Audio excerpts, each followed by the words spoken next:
Bismillahirrahmanirrahim. Assalamu alaikum. We cordially welcome all of you in this live webinar session of Entry Test 2020 by KIPS Preparation.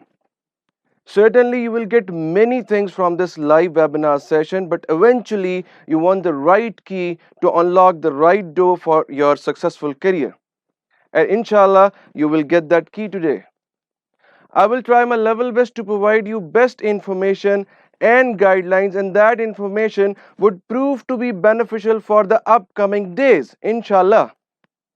So today, discussing about the upcoming, we are going to discuss the topics decisive moment. Number one, the most important point कि decision लेना कैसे. Number two, mindset कि वो कौन सा mindset है, frame of mind है जिसको यूटिलाइज करते हुए हमने एंट्रेंस एग्जाम के साथ डील करना होगा, और जो फैसला हमने लेना है उस फैसले के लिए सही समझ का, सही सोच का होना बहुत जरूरी है. इसी तरीके से we will be discussing success factor कि वो कौन से फैक्टर्स हैं जो आपकी कामयाबी के लिए कंट्रीब्यूट करते हैं. And after that the core part of our today's presentation, the components of entry test. जी हाँ, वो कौन कौन से components हैं, वो कौन से nuts and bolts हैं जिनको आपने मद्देनजर रखना है अल्टीमेटली वो टेस्ट देते हुए या उससे पहले उसकी प्रेपरेशन करते हुए. After that, another important part will be discussing, or I will discuss that part, the career option part, कि पाकिस्तान में प्री मेडिकल और प्री इंजीनियरिंग के जो स्टूडेंट्स हैं उनके लिए कौन कौन सी करियर ऑप्शंस अवेलेबल हैं. देन एप्लीकेशन प्रोसेस कि कैसे अप्लाई करना है, इसके हवाले से भी आपको आगाही दी जाएगी. And then preparation process for this purpose, because preparation process ये जरा टेक्निकल पार्ट है. वो टेक्निकल मैं क्यों कह रहा हूं, क्योंकि हमने इसको डिवाइड किया है दो हिस्सों में. Number one, hybrid teaching methodology जो करंट पेंडेमिक सिनेरियो को देखते हुए डिजाइन की गई है कि बच्चे कैसे इस वक्त को स्मार्टली यूटिलाइज करते हुए अपनी प्रेपरेशन को बेहतर कर सकते हैं. And number two, tested well establish एक लर्निंग मैनेजमेंट सिस्टम किप्स का LMS, उसके कौन कौन से फीचर्स हैं और उससे आप कैसे फायदा उठा सकते हैं. इसके लिए we are fortunate and lucky today that we have head of academic council doctor Shiraz among with us. वो ये दोनों जो पोजीशंस हैं या दोनों जो फीचर्स हैं या दोनों स्टेप्स जो हमने डिज़ाइन किए हैं वो आपको एक्सप्लेन कर रहे होंगे ताकि आप आने वाले दौर में इससे बेस्ट पॉसिबल तरीके से फ़ायदा उठा सकें. And then students, after that we will be predicting your result day and prosperous future, and keep that thing in your mind. Session offered by KIPS, यहाँ पे आज की ये presentation ख़त्म नहीं होगी, बल्कि इसका मकसद क्या है, जिस तरह हमारा एक स्लोगन है nation development through quality education. तो हम आपकी जितनी एम्बिगिटीज हैं, जितनी कंफ्यूजन्स हैं, वो आप इस लाइव सेशन जहां पे भी आप देख रहे हैं उसको उसके कमेंट बॉक्स में अपना सवाल लिखेंगे.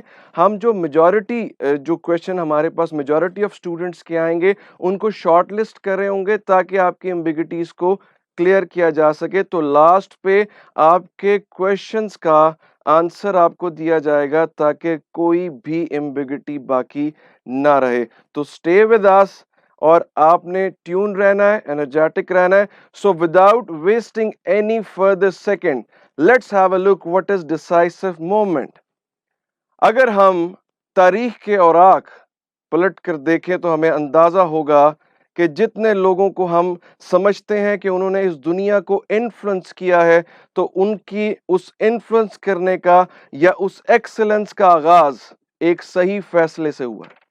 वो सही फैसला क्या है? सही फैसला वो होता है जो सही सिमत में, सही वक्त में और सही तरह से लिया जाए. जी हाँ, डिसाइसिव मोमेंट. और इन लोगों की अगर मैं बात करूं तो इनकी एक लंबी लिस्ट हमारे पास मौजूद होगी. जी हाँ रिस्पेक्टेबल ऑडियंस, उस लिस्ट में शामिल हो सकते हैं Bill Gates, Steve Jobs, doctor Qadeer Khan, and last but not the least our national hero that is Quaid-e Azam Mohammad Ali Jinnah.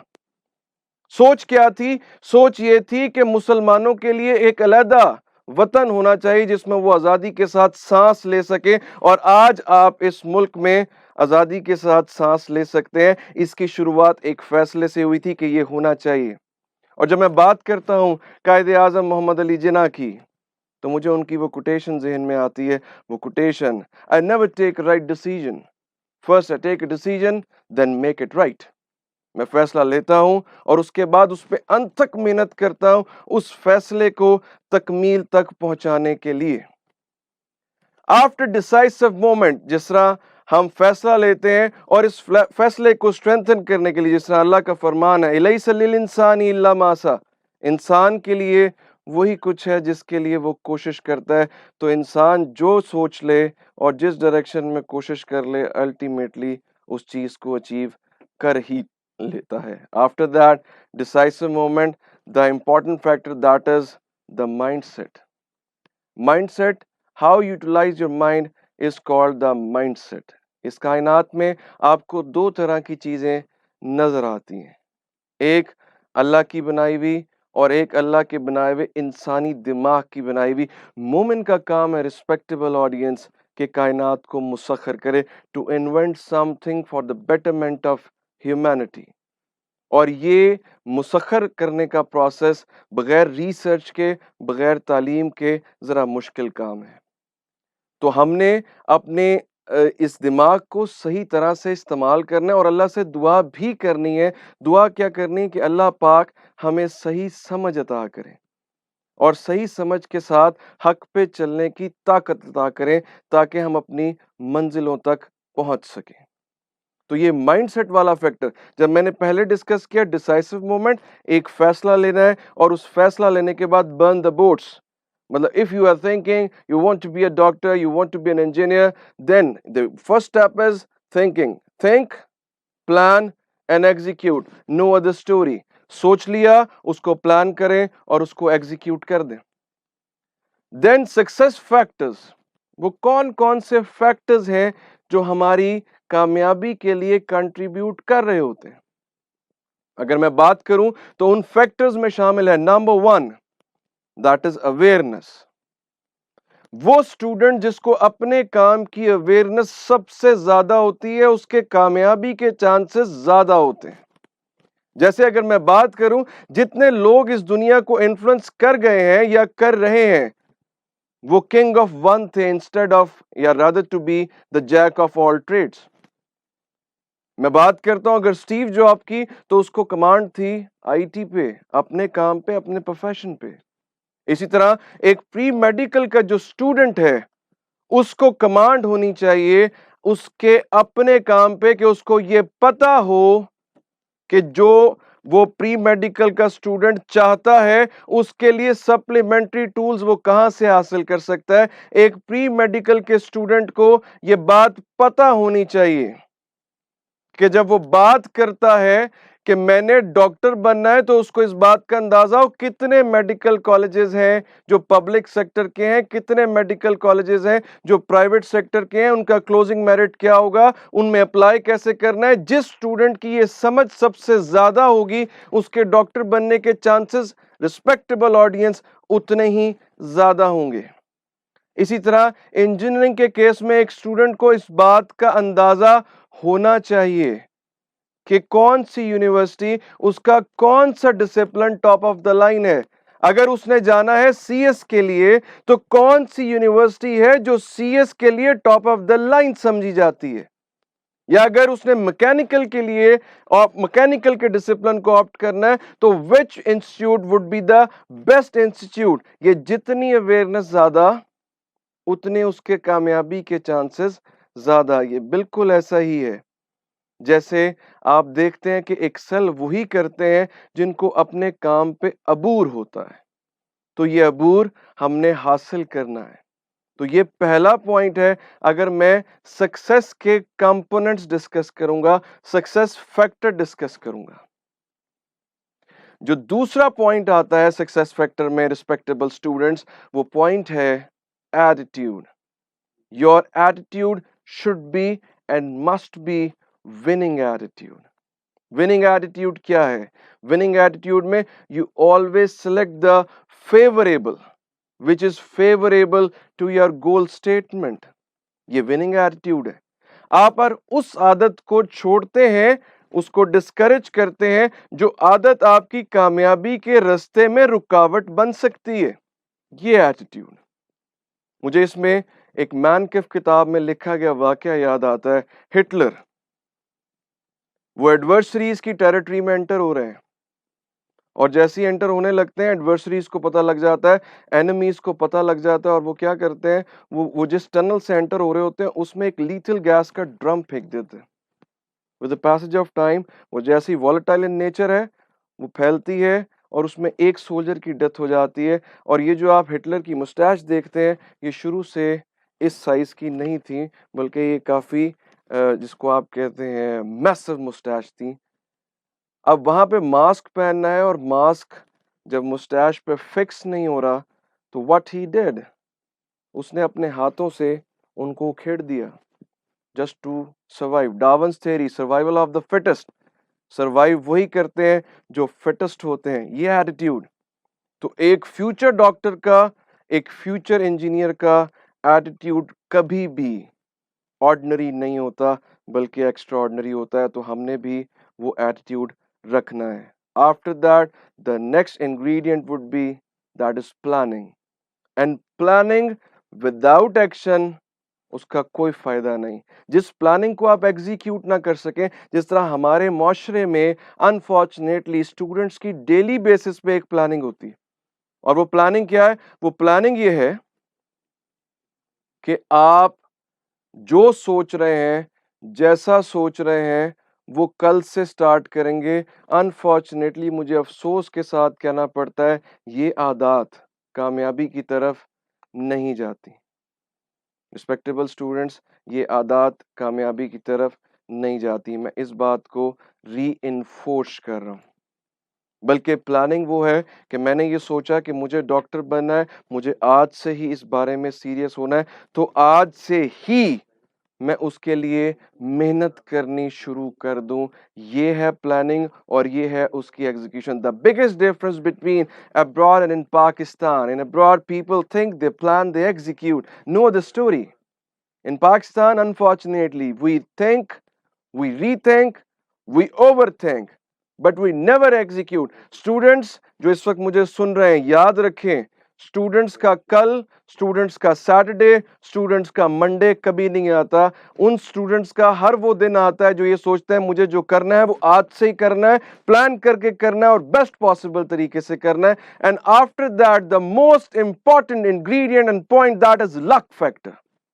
और जब मैं बात करता हूं लक की, तो जब मैंने ये आयत कोट की जो अल्लाह पाक फरमाते हैं, इलैसा लिल इंसानी इल्ला मा सा, इंसान के लिए वही कुछ है जिसके लिए वो कोशिश करता है, तो मैं इससे आखिज कर सकता हूं कि लक भी उन लोगों को फेवर करती है जो अपने करियर को, मंजिल को हासिल करने के लिए ब्रेव होते हैं और अनथक मेहनत कर रहे होते हैं। लक उन्हीं लोगों को फेवर करती है। लेकिन जो सोच, जो इंटरप्रिटेशन, जो मिथ हमारी लक को लेके है, अनफॉर्चुनेटली मुझे अफसोस के साथ कहना पड़ता है कि वो as an lame excuse tool या as a lame excuse parameter इस्तेमाल होती है, नथिंग एल्स। इन सक्सेस के इन सारे इंग्रेडिएंट्स को अपने ज़हन में रखते हुए अब मैं अगर थोड़ा सा रिकॉल करूं, पहला फैसला सोचते समझते हुए सही वक्त में सही सिमत में लेना बहुत ज़रूरी है। दूसरा, अल्लाह से दुआ करनी है, अल्लाह पाक हमें सही समझ अता करे। और तीसरा, जो सक्सेस के पैरामीटर्स हैं, इंग्रेडिएंट्स हैं, जिनमें awareness, attitude, plan, action and luck ये शामिल हैं, इनको सोचते हुए सही तरह से To get an LMS account, you need to get yourself registered at a KIPS campus. Your username and password will be sent to the contact number you provided when getting registered. Component of entry test. Component of entry test, इसमें समझना बहुत जरूरी क्यों है? जब मैं बात करता हूं कि वो स्टूडेंट्स कामयाब होते हैं, KIPS LMS facilitates students by providing them with online learning in the form of video lectures, readings, tests, and teacher support. जिनको ये पता है कि एंट्रेंस एग्जाम एक डिफरेंट एग्जाम है, और इस डिफरेंट एग्जाम के साथ हमें डिफरेंटली प्ले करना है, उसको डिफरेंटली डील करना है और उसके नट्स एंड बोल्ट्स को समझने की जरूरत है। कुछ स्टूडेंट्स की तैयारी बहुत अच्छी होती है लेकिन वो एंट्री टेस्ट के नट्स एंड बोल्ट्स को समझने से कासिर होते हैं, तो अल्टीमेटली स्ट्रेस इंक्रीज करता है। और हम साइकोलॉजी में कहते हैं कि psychologically when your fear has been uplifted, आपकी एफिशिएंसी कम हो जाएगी। तो जितनी किसी काम की समझ ज्यादा होती है तो याद रखिएगा उतना ही आप उस काम को कॉन्फिडेंटली बेहतर तरीके से कर सकते हैं। Now moving towards components of entry test, और जब मैं कंपोनेंट्स ऑफ एंट्री टेस्ट की बात करूंगा तो सबसे पहले इसमें जो पॉइंट आता है दैट इज सब्जेक्ट कंटेंट। जी हाँ, सब्जेक्ट कंटेंट क्या है?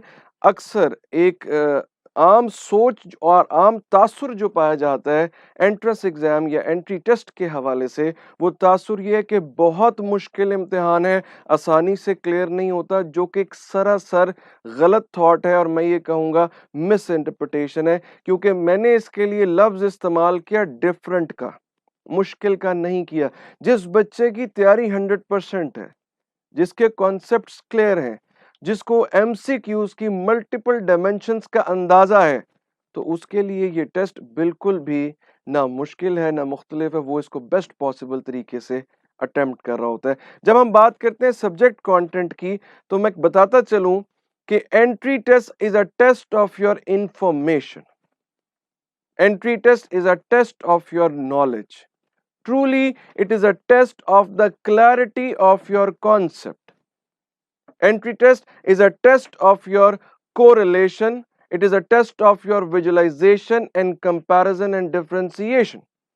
जब हम बात करते हैं entry test is a test of your information, अब से इस स्लाइड पे इस पार्ट में जब मैं जहां तक components of entry test discuss कराऊंगा, याद रखें जितनी एग्जांपल्स मैं दे रहा हूंगा, जितनी बातें मैं कर रहा हूंगा, वो स्पेसिफिकली एंट्री टेस्ट के हवाले से ही होंगी।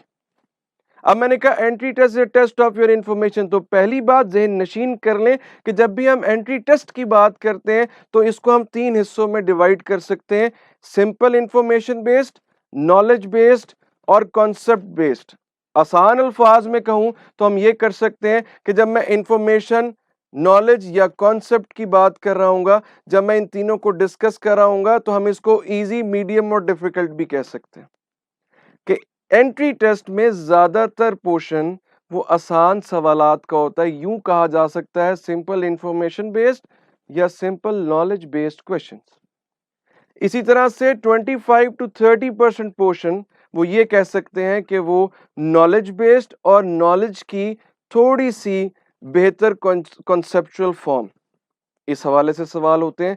लेकिन जो 20% का तकरीबन जो पार्ट होता है टेस्ट में, और ये मैं तकरीबन हर यूनिवर्सिटी के टेस्ट की बात कर रहा हूं, हर एंट्री टेस्ट की बात कर रहा हूं, सिर्फ 20% पोर्शन ऐसा है जिसको हम मुश्किल तस्वुर करते हैं। लेकिन ये जो मुश्किल वाला पार्ट है ये वही बच्चे सॉल्व कर सकते हैं जिनकी तैयारी बेस्ट पॉसिबल होती है, और ये 20% वाला पार्ट ये कास्टिंग वोट्स का काम करता है। जी हाँ, आपकी उस इदारे में जो सीट सिक्योर करने में आपकी मदद करता है वो ये 20% वाला पार्ट है। समझने की जरूरत इस बात की है कि हमने इसको मुश्किल तस्वुर नहीं करना, इसके हवाले से एंग्जाइटी डेवलप नहीं करनी, बहुत ज्यादा डर पैदा नहीं करना। हाँ, little bit of anxiety is productive, little bit of fear is productive, otherwise आप कैजुअल हो जाएंगे और आप बिल्कुल भी मेहनत नहीं कर रहे होंगे, जो कि मेरे लिए और हम सब के लिए लम्हा फिक्रिया होगा, जो कि ठीक बात नहीं है। So entry test is a test of your information. अब इंफॉर्मेशन दो तरह की है, general information and textbook information. Textbook information self explanatory है, जिस पे हमने बात की कि जो भी किताब में इंफॉर्मेशन है वो बेस्ट पॉसिबल होना और अप टू डेट होना बहुत जरूरी है। अपडेटेड इंफॉर्मेशन से मेरी क्या मुराद है कि हमने जितना प्रिमिटिव नॉलेज है, प्रिमिटिव नॉलेज किसको कहेंगे, जो हम शुरू से पढ़ते आ रहे हैं और हमने उसको रिफाइन नहीं किया, हमने उसको अपडेट नहीं किया, उसका काम एंट्री टेस्ट में नहीं है। जनरल इंफॉर्मेशन क्या है, पहले इसको देखते हैं। जिस तरह मैंने बात की अवेयरनेस, का होना बहुत जरूरी है। एक वो स्टूडेंट जिसको अपने काम की अवेयरनेस सबसे ज्यादा होती है, उसके कामयाबी के चांसेस ज्यादा होते हैं। तो वो स्टूडेंट जिसको जर्नल इंफॉर्मेशन जितनी ज्यादा कि मैंने डॉक्टर या इंजीनियर बनना है तो कौन कौन सा टेस्ट मुझे देना है या सारे टेस्ट लाजमी देने हैं, क्योंकि जितनी अपॉर्चुनिटी ज्यादा उतने मेरी कामयाबी के चांसेस ज्यादा। उनकी अप्लाइंग डेट क्या है, उनकी अप्लाइंग डेट की या उस यूनिवर्सिटी की डेडलाइन क्या है अप्लाई करने की, या उसका टेस्ट फॉर्मेट क्या होगा, उसकी वेटेज क्या होगी, ये सारी बातें जर्नल इंफॉर्मेशन में आती हैं। ये जिस स्टूडेंट की जितनी बेहतर होगी, आप देख रहे होंगे कि वो ज्यादा चांसेस के साथ कामयाब होता है या उसकी कामयाबी के चांसेस ज्यादा होते हैं। Text book information. अब मैंने बात की प्रिमिटिव नॉलेज को डिस्करेज करना है, तो प्रिमिटिव नॉलेज क्या है? मैं कहता हूं अगर एक सवाल फ्लोट करूं, which one is the richest source of vitamin C, तो हमारा जो टेक्स्ट बुक नॉलेज है, प्रिमिटिव नॉलेज है, वो ये कहता है सर सिट्रस में सबसे ज्यादा होते हैं। आप में से जितने लोग मुझे सुन रहे हैं जिनके ज़हनों में ये बात स्ट्राइक की, सिट्रस, और सिट्रस फ्रूट्स में क्या आएगा? लेमन आएगा, ऑरेंज आएगा, मैनी मोर। तो मैं कहूंगा कि आपने ऑप्शंस तो सुनी नहीं। Being a student of entry test, आपने सारी ऑप्शंस को गौर से देखना समझना, ये बहुत ज़रूरी काम होता है ताकि आप उनको देख के बेहतरीन तरीके से सिलेक्ट कर रहे हो। तो मैंने कहा प्रीमिटिव नॉलेज को हमने डिस्करेज करना है, तो यहाँ पे ऑप्शंस मैंने दी। फॉर एग्जांपल मैं ऑप्शंस देता लेमन, ऑरेंज, गावा एंड ग्रीन चिलीज, तो मोस्ट प्रोबेबली मैक्सिमम स्टूडेंट्स की अप्रोच ये होती सर लेमन, क्योंकि हमने पढ़ रखा है सिट्रस फ्रूट्स में विटामिन सी सबसे ज्यादा होता है। लेकिन ये प्रिमिटिव नॉलेज था, ये अपडेटेड इंफॉर्मेशन नहीं थी। अपडेटेड होती तो हम जवाब देते, वो जवाब क्या होता कि सबसे ज्यादा विटामिन सी ग्रीन चिलीज में होता है। तो हमारी इंफॉर्मेशन का अपडेट होना बहुत जरूरी है। टाइम कंस्ट्रेंट्स को मद्देनजर रखते हुए हम इन चीजों को प्रिसीजंस के साथ डील कर रहे होंगे, प्रिसाइजली, कि आपको बात समझ में आ सके। Now moving towards and it is a test of your knowledge. जहां हम बात करते हैं रिस्पेक्टेबल स्टूडेंट्स नॉलेज की, तो नॉलेज इंफॉर्मेशन की निस्बत थोड़ी एडवांस फॉर्म है, और इसके बाद कॉन्सेप्ट, ये सबसे ज्यादा एडवांस फॉर्म है।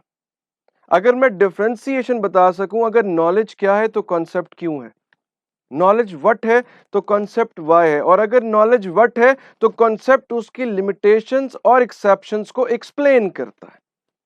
तो हमने इन तीनों पार्ट्स में, इन तीनों सेगमेंट्स में, इन तीनों डोमेन्स को देखते हुए इस पे अपनी ग्रिप को स्ट्रॉन्ग करना है। देन हमने बात की it is a test of your correlation. अब कोरिलेशन से क्या मुराद है? अगर मैं सेल की बात करूं तो ये डिफरेंट सब्जेक्ट में डिफरेंटली रिलेट करेगा। अंग्रेजी में कोरिलेशन को देखते हुए सेल की अगर बात करूं तो इसका मतलब डिफरेंट है। बायोलॉजी की बात करूं सेल डिफरेंट है। इसी तरह से इकोनॉमिक्स की बात करूं सेल डिफरेंट है। तो जस्ट लाइक दैट हमें रिलेट करना होता है जिस एमसीक्यूज के साथ हम डील कर रहे हैं, उस एमसीक्यू की स्टेटमेंट में कौन सा रिलेशन किस सब्जेक्ट, कॉन्सेप्ट का रिलेशन किस सब्जेक्ट के साथ है, इसको मद्देनजर रखना बहुत जरूरी है। और एक और एग्जांपल अगर मैं देता चलूं एक डीप स्टडी के हवाले से, तो मैं अक्सर स्टूडेंट से ये बात करता हूं कि हम बात करते हैं नॉलेज कॉन्सेप्ट को रिलेशन की। हम में से सब लोगों को पता है what is the difference between vowels and consonants. जी हाँ, अब आप सोच रहे होंगे वाकई फर्क क्या होता है। हमने सुना तो है कि ये 6 वॉल्स हैं और बाकी कॉन्सोनेंट्स हैं, but what is the basic difference behind the curtains?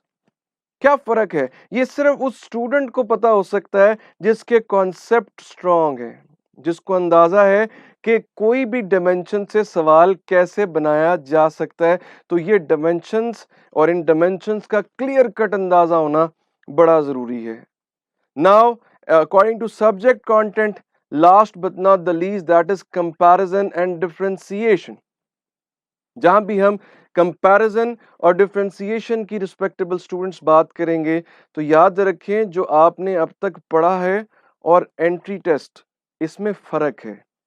इन दोनों की डोमेन्स में फर्क क्या है? जिस तरह हमने एक पुरानी अपनी क्लासेस में पढ़ा, और वो क्या पढ़ा कि वेक्टर्स पढ़े फॉर एग्जांपल, और हमने वेक्टर्स में पढ़ा कि हेड टू टेल रूल है, अर्थमेटिक मेथड है। लेकिन अगर मैं एंट्री टेस्ट के पॉइंट ऑफ व्यू से सवाल करूं, ये जस्ट आपको एक ग्लिम्प्स देने के लिए कि स्टूडेंट्स, रिस्पेक्टेबल ऑडियंस, इस तरह के डायमेंशंस को मद्देनजर रखना है जब आप टेस्ट की तैयारी कर रहे हैं और ताकि आप उसमें बेस्ट पॉसिबल अटेम्प्ट कर सकें। जब भी हम कंपैरिजन की बात करेंगे तो कंपैरिजन क्या है? कंपैरिजन ये है कि how can two vectors be added by simple arithmetic method. अगर आप वो स्टूडेंट होते जो आज से 2 साल पहले के थे तो आपका जवाब होगा no sir, conditions are applied.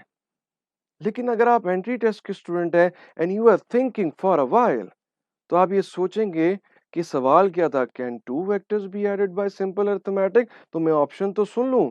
Option है yes, no and Charlie's A and B both. तो मेरी बेस्ट ऑप्शन हो सकती है ए एंड बी बोथ। हो भी सकते हैं, नहीं भी हो सकते हैं, क्योंकि सवाल में तो सिर्फ ये पूछा गया क्या हो सकते हैं। तो मैं उम्मीद करता हूं कि ये सब्जेक्ट कंटेंट वाला पार्ट आपको समझ में आ गया होगा। Now moving towards skill set. कौन सी स्किल्स हैं जो रिक्वायर्ड हैं एंट्री टेस्ट की प्रेपरेशन के दौरान और even even at that point जहां पे आप उस टेस्ट को अटेम्प्ट करे होंगे। जहां मैं बात करता हूं टाइम मैनेजमेंट की, स्ट्रेस मैनेजमेंट की, कोर्स मैनेजमेंट की। अब टाइम मैनेजमेंट प्रेपरेशन के लिए भी जरूरी है और टेस्ट डे में जब आप बात कर रहे होंगे कि मैंने उस टाइम, गिवन टाइम में उस टेस्ट को अटेम्प्ट करना है, तो उस गिवन टाइम में मैं कैसे मैनेज कर रहा हूँगा, तो ये भी एक बहुत बड़ा सवाल है और ये स्किल है। और जिन बच्चों की ये स्किल डेवलप हो जाती है उनके कामयाबी के चांसेस ज्यादा होते हैं। इसी तरह स्ट्रेस मैनेजमेंट, स्ट्रेस के लिए एक बात हमेशा याद रखें, being a student of KIPS, हम किप्सियन को हमेशा एक बात करते हैं, वो बात मैं समझता हूँ कॉन्फिडेंस के लिए बहुत जरूरी है कि जब भी हम बात करते हैं एंट्री टेस्ट के हवाले से, हम अपने स्टूडेंट्स को इस बात की एश्योरिटी दे रहे होते हैं कि अगर एंट्री टेस्ट में कोई सवाल आपको नहीं आता तो पूरे पंजाब में, पूरे पाकिस्तान में किसी को नहीं आता। क्योंकि अगर वो सवाल आपकी नजर से नहीं गुजरा तो पॉसिबल ही नहीं है किसी की नजर से गुजर सके। तो thinking about that you are the best, ये आपको कॉन्फिडेंस देता है और जिस वक्त कॉन्फिडेंस बेहतर होता है एफिशिएंसी अपने आप बेहतर हो जाती है। Fear of forgetting result in forgetting, भूल जाने का खौफ रिजल्ट करता है रिस्पेक्टेबल स्टूडेंट्स भूल जाने में। तो ये स्ट्रेस का प्रेपरेशन के दौरान भी और टेस्ट डे के दौरान भी कम से कम होना ये बहुत जरूरी है। लेकिन अगेन मैं साथ ऐड करता चलूं, little bit of anxiety is productive. वो प्रोडक्टिव क्यों होती है? कि वो आपको काम करने में मदद देती है। कोर्स मैनेजमेंट, मैं अगर एमडी कैट के हवाले से बात करूं या ई कैट के हवाले से बात करूं, तो मैं अगर सवाल करता हूं कि आपके एमडी कैट या ई कैट या किसी भी यूनिवर्सिटी का टेस्ट है और उसकी जो सब्जेक्ट की लिस्ट है, फॉर एग्जाम्पल कि उसमें 4 सब्जेक्ट इन्वॉल्व हैं और सबसे ज्यादा वेटेज है फॉर एग्जाम्पल बायोलॉजी की या मैथमेटिक्स की, तो सबसे ज्यादा इंपॉर्टेंट सब्जेक्ट क्या हुआ? तो आपके जहन में आएगा सर अगर मैं मेडिकल का स्टूडेंट हूँ, एमडी कैट मैंने अटेम्प्ट करना है, तो मेरे लिए सबसे इंपॉर्टेंट सब्जेक्ट है बायोलॉजी। तो मैं कहूँगा कि आपकी सोच गलत है। वो गलत क्यों है? कि आपकी सोच ये होनी चाहिए कोर्स मैनेजमेंट के दौरान कि जितने सब्जेक्ट्स इन्वॉल्व हैं सारे के सारे इंपॉर्टेंट हैं। देन एक बहुत बड़ी स्किल है जो कि मैं समझता हूं with the passage of time, experience के साथ बंदा इसको सीख रहा होता है। वो स्किल क्या है? That is a skill of IQ. जब हम आईक्यू की बात करते हैं रिस्पेक्टेबल ऑडियंस, तो आईक्यू ये डायरेक्टली इन्वॉल्व नहीं होते इसके क्वेश्चन, सिवाय नस्ट के केस में या फास्ट के केस में। अदरवाइज ये आईक्यू आपको सपोर्ट करता है, इंफॉर्मेशन फराहम करता है बेस्ट ऑप्शन को सिलेक्ट करने में।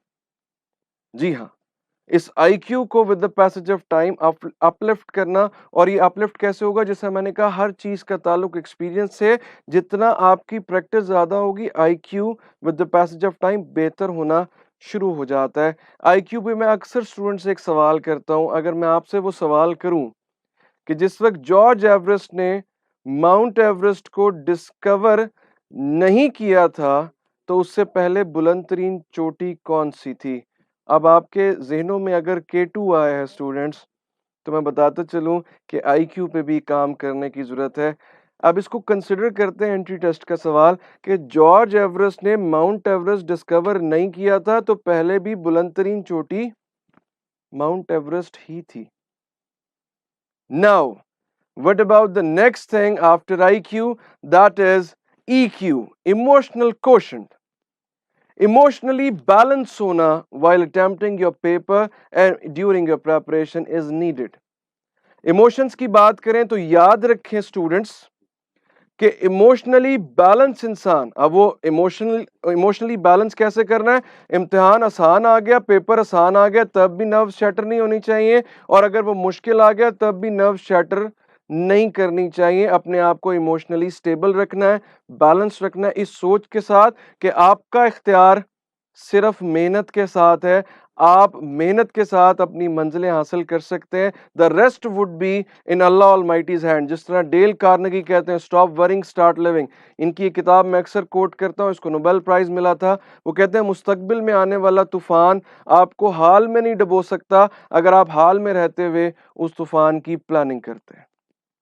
Now, moving towards the last part of components of entry test, and that is attitude. Attitude की मैंने इन डिटेल सक्सेस फैक्टर में भी बात की, लेकिन अगर मैं यहां कहूं बीइंग अ स्टूडेंट सिर्फ डेली बेसिस पे सेल्फ एनालिसिस करना है, वो एनालिसिस क्या होगा? और ये ताकत, ये सलाहियत अल्लाह पाक ने सिर्फ इंसानों को दी है कि वो अपना एनालिसिस कर सकें, और इसीलिए इंसान का हर आने वाला दिन उसके गुजरे हुए दिन से बेहतर होता है और होना चाहिए भी, क्योंकि हम अशरफुल मखलूकात हैं। ये attitude. So total sum of day in and day out, आज आपने क्या करना था, क्या वो किया या वो नहीं किया, इसका एनालिसिस। क्या मेरी डेफिशिएंसीज जो मेरी मंजिलों में या उन राहों पे जो मंजिल तक जाती हैं उनके लिए रुकावट बन रही हैं, क्या मैंने उसके लिए काम करना शुरू किया? क्या मैंने उनको ओवरकम करना शुरू किया है? क्या वो ओवरकम हो भी रही है कि नहीं? या मेरी प्रेपरेशन उस लाइन पे जा रही है, उस सिमत पे जा रही है जहां पे मैं किसी भी मेडिकल कॉलेज या इंजीनियरिंग यूनिवर्सिटी में एडमिशन ले सकूं? अगर इसका सवाल हाँ है तो मुझे खुशी है, और अगर इसका सवाल इस सवाल का जवाब ना है तो मुझे अफसोस है, लेकिन एक उम्मीद भी है कि शायद आज के इस सेशन के बाद आप इस सोच के साथ मेहनत शुरू करें कि आपने अल्टीमेटली कामयाबी की तरफ जाना है। Next thing is morality. जब हम मोरालिटी को कनेक्ट करते हैं, कनेक्शन बड़ा इंपॉर्टेंट है। मैंने डॉक्टर बनना है, मॉरल वैल्यूज क्या है? सर्व करना है नेशन को। जब ये सोच आती है तो स्टूडेंट्स विद इन सेल्फ एक कॉग्निशन में एक स्पार्क आता है। स्पार्क क्या है? कि बीइंग अ मुस्लिम मुझे मौका मिलेगा कि मैं अल्लाह की मखलूक को सर्व कर सकूं। या बीइंग एन इंजीनियर, डॉक्टर्स जो भी काम कर रहे होते हैं, इंजीनियर्स उनको सप्लीमेंट्री टूल्स प्रोवाइड कर रहे होते हैं कि मैं कहीं ना कहीं निकोल टेस्ला की तरह अंधेरे मिटाने में मदद करूंगा, किसी तरीके से अपनी इनपुट दूंगा। ये मोरालिटी।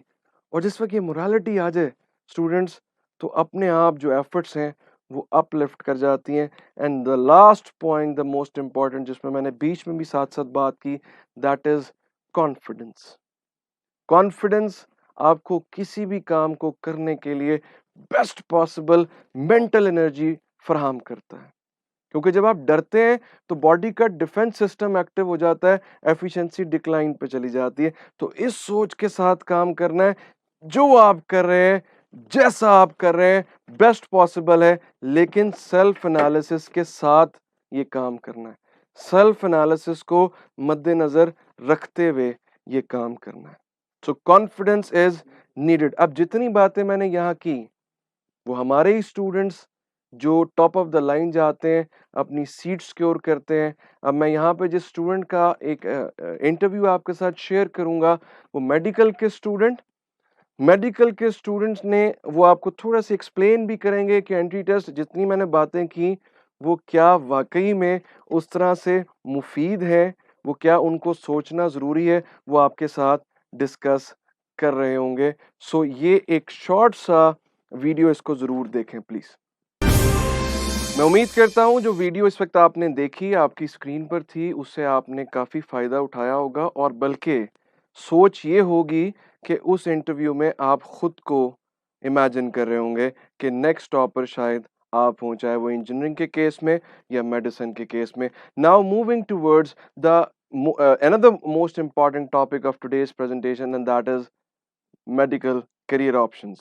जी हाँ, जब मैं मेडिकल करियर ऑप्शंस की बात करता हूँ, एक खाम ख्याली जो स्टूडेंट्स के ज़हन दिल में पाई जाती है, वो खाम ख्याली ये है कि शायद मेरे पास एमबीबीएस और बीडीएस की या सिर्फ मेडिकल साइंसेस की ऑप्शंस हैं, इसके अलावा मैं किसी ऑप्शन को ऑप्ट नहीं कर सकता।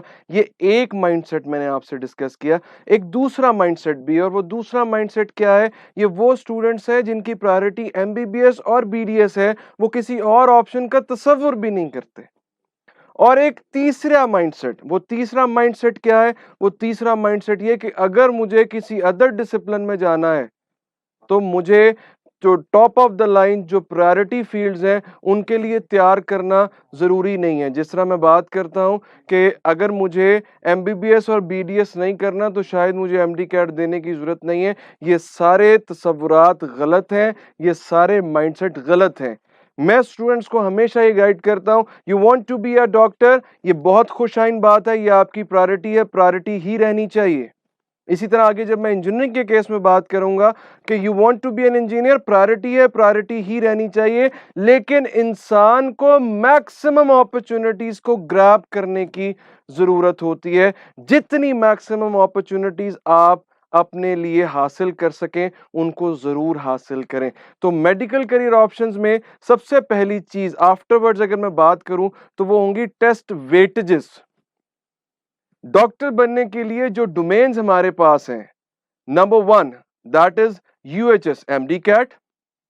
अब मैं एमडी कैट की बात करूंगा तो उसकी अपने टेस्ट की वेटेज दैट इज 50%। अभी इसमें जो फिलहाल जो चल रही हैं, कुछ हकायक ऐसे चल रहे हैं कि इसमें कुछ चेंजेस आ जाएं, लेकिन एक बात जहन में रखें स्टूडेंट्स, इस खाम ख्याली को जहन से निकाल देना है कि ये शायद टेस्ट इस पेंडेमिक सिनेरियो की वजह से ना हो। तो लॉजिकली मैं यहाँ पे एक बात जरूर करना चाहूंगा, just to save your prosperous future, just for the sake of your and your parents dream, कि ये टेस्ट ना हो, तो लॉजिकली आप इस वक्त पाकिस्तान में स्टूडेंट्स को किस तरह से एडमिशन देंगे? अगर आप ये सवाल अपने आप से पूछते हैं, तो आपको अंदाजा होगा कि एमडी कैट पॉसिबल ही नहीं है कि ना हो। हाँ, ये कुछ देर बाद जरूर हो सकता है, ये डिले जरूर हो सकता है, लेकिन आपने इसके लिए बेस्ट पॉसिबल तैयारी जरूर रखनी है। तो इसकी जो वेटेज है दैट इज 50%।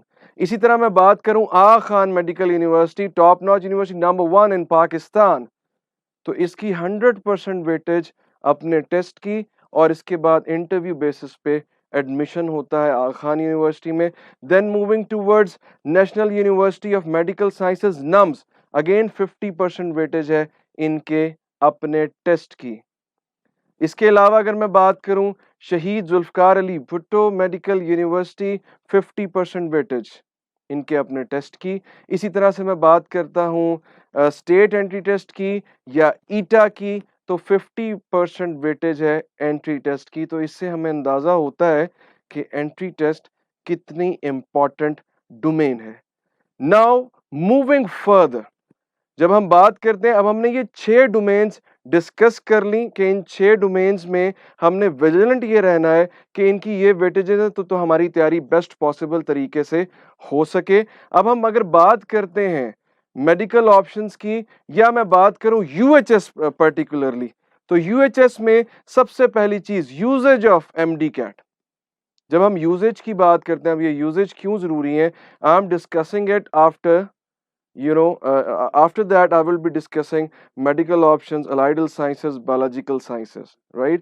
लेकिन यूजेज ऑफ एमडी-कैट बताना इसलिए ज़रूरी है कि अगर आपके जहन में ये है कि मैंने डॉक्टर या एमबीबीएस नहीं करना, बीडीएस नहीं करना, तो एमडी-कैट देने की ज़रूरत नहीं है, तो मैं बताता चलूँ अगेन, ये सोच गलत है। ये सोच गलत क्यों है? वो सोच गलत इसलिए है कि जितने भी मेडिकल साइंसेस के अदर डिसिप्लिन्स हैं, मोस्टली अगर आपने उनमें एडमिशन लेना है तो एमडी कैट रिक्वायरमेंट है। और सिर्फ मेडिकल साइंस नहीं, students, respectable audience, biological science में जाना है, एमडी कैट जरूरी है। और सिर्फ बायोलॉजिकल साइंस नहीं, अलाइड हेल्थ साइंस के किसी डिसिप्लिन में जाना है, तो मोस्टली में एडमिशन आपके एमडी कैट की बेसिस पे ही होता है। तो whether you want to be a doctor और not, you want to be a dentist और नॉट, एमडी कैट फिर भी देना है ताकि अदर डिसिप्लिन्स में जो कि मेडिकल साइंसेज, बायोलॉजिकल साइंसेज या लाइडल साइंसेज के उनमें आपका एडमिशन हो सके। और सिर्फ यही नहीं, जब मैं एमडी कैट की यूजेज की बात करता हूं तो 17 public and 35 private medical colleges इसके लिए एमडी कैट जरूरी है। 17 पब्लिक, 35 प्राइवेट मेडिकल कॉलेजेस। इसी तरह मैं बात करूं 3 public and 16 private dental colleges के लिए एमडी कैट जरूरी है। एमडी कैट आपने देना है। और यही नहीं, अगर मैं बात करता हूं इसी तरीके से कि आपने 27 प्राइवेट और इसी तरह से 18 private dental medical and dental colleges of other province, right? 27 private medical and 18 private dental colleges of other province। तो इसके लिए भी आपको एमडी कैट देना होता है, आप रेसिप्रोकल सीट्स पे अप्लाई कर रहे होते हैं। इसके अलावा अगर मैं बात करूं इलामा इकबाल मेडिकल कॉलेज से डीपीटी करना है, डॉक्टर ऑफ फिजियोथेरेपी, तो ये एमडी कैट की बेसिस पे ही आपका एडमिशन होगा। Moving further, Punjab institute of cardiology या युवास की बात करूं, युवास से आपने डीवीएम या डीएनडी या फॉर्म डी करना है तो उनके लिए क्राइटेरिया है, that is eligibility criteria, MD CAT आपको देना है, उसके बगैर आपका एडमिशन नहीं हो सकता। After that Punjab institute of cardiology या फैसलाबाद इंस्टीट्यूट ऑफ कार्डियोलॉजी या मैं बात करूं चौधरी परवेज इलाही इंस्टीट्यूट ऑफ कार्डियोलॉजी, इन तीनों इदारों से अगर आपने कार्डिक परफ्यूजन करना है तो उसके लिए भी एमडी कैट जरूरी है। तो अगर मैं बात करूं चाहे वो मेडिकल साइंसेस की फील्ड है या वो अलाइडल साइंसेस की फील्ड है या वो बायोलॉजिकल साइंसेस की फील्ड है, मेडिकल साइंसेस की फील्ड में अगर मैं आपको बताऊं जो डिसिप्लिन हमारे पास मौजूद हैं, MBBS, BDS, pharm D, DVM, DPT and DND, इन तमाम फील्ड्स के लिए आपको अपना एमडी कैट देना बेस्ट पॉसिबल तरीके से जरूरी है। और स्टूडेंट्स याद रखें, priority should be there but each and every field is important. वो डेल कार्नेगी की किताब दोबारा कोट करना चाहूंगा कि जरूरी बात यह है कि आपका पैशन आपका प्रोफेशन बन जाए। जब आपका पैशन प्रोफेशन बन जाता है तो उसमें एक्सीलेंस और सक्सेस अपने आप आ जाती है। इसी तरह मैं बायोलॉजिकल साइंसेस की बात करूं तो बायोलॉजिकल साइंसेस में जो अवेलेबल फील्ड्स इस वक्त मौजूद हैं पाकिस्तान में, biotechnology, biochemistry, microbiology and molecular genetics, ये तीन जो बायोलॉजिकल साइंसेस की टॉप नॉच फील्ड्स हैं। Biotechnology, biochemistry, microbiology and molecular genetics, then psychology, zoology and botany. लेकिन टॉप 3 जिनकी मैंने बात की रिसर्च फील्ड्स कंसिडर होती हैं, टाइम कंस्ट्रेंट है, लेकिन इस पे ये जितनी बातें मैं आपके साथ कर रहा हूँ रिस्पेक्टेबल ऑडियंस, अगर मैं बात करूंगा टेस्ट की, जितने भी मैंने टेस्ट का जिक्र किया, इसकी इन डिटेल आपको इंफॉर्मेशन हमारे यूट्यूब चैनल पे मौजूद वीडियो से भी मिल जाएगी।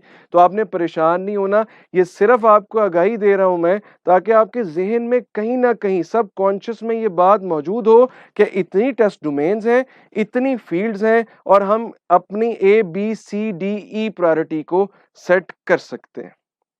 तो बायोलॉजिकल साइंसेस की ये फील्ड ज़हन में रखनी है और इस पे डिटेल में आपको यूट्यूब पे वीडियोस भी मिल जाएंगी। तीनों इंपॉर्टेंट हैं, biotechnology, biochemistry, microbiology and molecular genetics. अब मैं बात करता हूं अलाइडल साइंसेस की। जब अलाइडल साइंसेस का जिक्र होता है तो नंबर ऑफ फील्ड्स बहुत ज्यादा हैं, स्टूडेंट से डिसाइड नहीं होता कि कौन सी फील्ड्स में आगे जाना चाहिए। तो मैं बताऊं कि अगर मैं अलाइडल साइंसेस की बात करता हूं, कार्डिक परफ्यूजन बहुत अच्छी फील्ड है।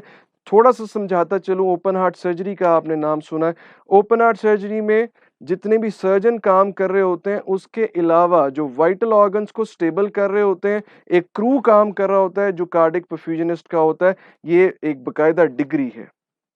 इसी तरह से emergency and intensive care, emergency and intensive care की जो फील्ड है, इस फील्ड में मैं आपको बताता चलूं, ये जो आईसीयू यूनिट में डॉक्टर्स के अलावा क्रू काम करता है, ये बहुत बेहतरीन डिग्री है।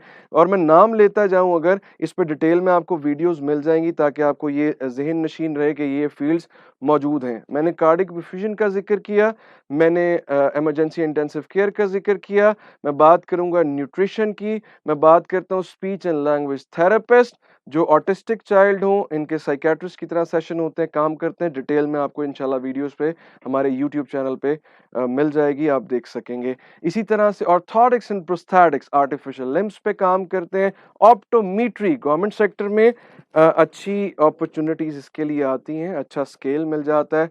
और ये भी ऑप्टोमेट्री की फील्ड कौन सा इदारा ऑफर करता है, इस पे आपको अनकरीब यूट्यूब पे वीडियो मिल जाएंगी। बहुत सी वीडियोस इस वक्त मौजूद हैं, बहुत सी वीडियोस पाइपलाइन में है, कुछ दिनों में अपलोड हो जाएंगी, तो परेशान नहीं होना, किप्स आपको हर लम्हा हर वक्त आगाही फराहम करता रहेगा।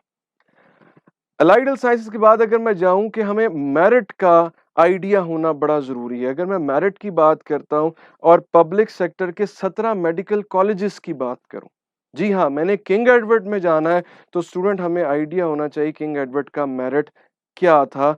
तो मैं बताऊं कि किंग एडवर्ड का merit that was 94.2%। 94.2, you need to be vigilant about it. इसका मतलब ख्वाब देख लेना आसान होता है, उसके लिए, उसको अचीव करने के लिए, उसकी ताबीर के लिए अनथक मेहनत की जरूरत होती है। ये मैंने किंग एडवर्ड पहले मेडिकल कॉलेज का जिक्र किया जो पब्लिक सेक्टर का था। अगर मैं 17th वन का जिक्र करूं जो कि है DG Khan medical college, DG Khan, तो क्लोजिंग मेरिट आपके साथ शेयर कर रहा हूं 17वें मेडिकल कॉलेज का, एंड दैट इज 91.4%। जी हाँ, 91.4। इसका मतलब ये कि अगर आपका टारगेट 90% भी है तो ये एंड ऑफ स्टोरी है, एडमिशन नहीं होगा। और मुझे अफसोस के साथ कहना पड़ता है, मैं डरा नहीं रहा, मैं आपको फैक्ट्स दे रहा हूँ। फैक्ट्स क्यों दे रहा हूँ? ताकि उसके अकॉर्डिंगली मेहनत करें। इसके बाद अगर मैं जाऊं प्राइवेट कॉलेजेस के मेरिट की तरफ, जो कि आपका ख्वाब नहीं होना चाहिए, मैं ये कोट कर रहा हूं कि आपका ख्वाब बीइंग अ गुड स्टूडेंट और बीइंग अ गुड चाइल्ड, कि आपने अपने वालिदैन को ईज फराहम करना है और किसी पब्लिक सेक्टर के मेडिकल कॉलेज तक जाना है, ना कि किसी प्राइवेट मेडिकल कॉलेज। लेकिन just for the sake of information share कर रहा हूँ। प्राइवेट मेडिकल कॉलेज की बात करूं तो उसमें एफएमएच टॉप नॉच या प्राइवेट सेक्टर में टॉप ऑफ द लाइन आता है। इसका क्लोजिंग मेरिट दैट वाज 89.9%। और इसमें अगर लास्ट वन का जिक्र करूं that was Sahara medical college Narowal, तो क्लोजिंग मेरिट क्या था? 79.8%। अब आगे चलते हैं बीडीएस के मेरिट की तरफ। तो हमारे जहनों में होगा शायद बीडीएस के लिए इसमें कोई 4-5% का फर्क पड़ेगा, तो मुझे अफसोस के साथ कहना पड़ेगा कि ऐसा कतन नहीं है। बीडीएस के 3 पब्लिक सेक्टर के डेंटल कॉलेजेस हैं, De Montmorency, Punjab medical and dental college, और इस तरह इंस्टीट्यूट ऑफ डेंटिस्ट्री मुल्तान। अगर मैं डी मोंटमोरेंसी की बात करूं तो क्लोजिंग मेरिट था 91.32%। 91.32 मतलब क्या, डेसिमल्स तक जो फर्क पड़ रहा है, और उसके उस इतना कंपटीशन है कि इसके लिए आपको शदीद मेहनत करनी है। और इसी तरह अगर मैं क्लोजिंग मेरिट की बात करूं जो कि डेंटल कॉलेज पब्लिक सेक्टर की डेंटल कॉलेज का है, दैट इज 91.30। फर्स्ट वन का क्या बताया था मैंने? 91.32, and the last one is 91.30। What does that mean? इसका मतलब you need to be vigilant about it. इस मेरिट के बाद अगर हम बात करते हैं अब इंजीनियरिंग की, जब हम इंजीनियरिंग की बात करते हैं तो इंजीनियरिंग की करियर ऑप्शंस, इंजीनियरिंग हो या मेडिसिन हो, it is not about the piece of paper you will be holding. Keep that thing in your mind. Mark my words, it is not about the piece of paper, it is about the skill. और skill हमेशा याद रखें, skill में हमेशा आप top of the line जाएंगे तो आप ultimately top of the line जा सकते हैं। अदरवाइज अगर आप इंजीनियरिंग के केस में बात करते हैं या मेडिकल के केस में बात करते हैं, कोई ऐसा प्रोफेशन चूज मत करें जिसमें आपका इंटरेस्ट नहीं है।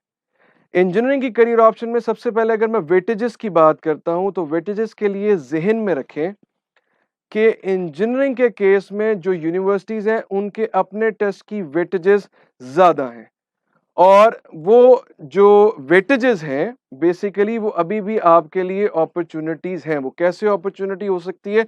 जैसे मैं बात करता हूं जीकी के केस में हम कहते हैं 85% वेटेज जीकी के अपने टेस्ट की है, तो ये अभी आपके पास मौजूद है ऑप्शन। अब इसमें कुछ इदारे ऐसे हैं जो टेस्ट नहीं ले रहे, ठीक है, जिनके लिए आप श्योर शॉट इस वक्त कह सकते हैं, जिन्होंने अनाउंस कर दिया है। इंजीनियरिंग के केस में बात कर रहा हूं, इंजीनियरिंग के केस में बात कर रहा हूं कि जिन्होंने अनाउंस कर दिया है कि हम टेस्ट नहीं ले रहे, वो 1 या 2 इदारे हैं। इसका मतलब ये हरगिज नहीं है स्टूडेंट्स कि आप में से जो बच्चे उन इदारों में जाने का सोच रहे थे वो ये कहेंगे कि अब वहां पे ओपन मेरिट पे एडमिशन हो रहे हैं तो मैंने बाकी कोई टेस्ट नहीं देना। तो मैं ये समझता हूं कि अनफॉर्चुनेटली ये आप बहुत बड़ी जिंदगी की गलती करेंगे। जब मैंने डिसाइसिव मोमेंट की बात की थी, अगर एक सही फैसला आपकी जिंदगी को मस्बत तरीके से अफेक्ट कर सकता है, तो एक गलत फैसला आपके करियर और प्रॉस्परस फ्यूचर को मनफी तरीके से अफेक्ट भी कर सकता है। यह बात जहन में रखनी है।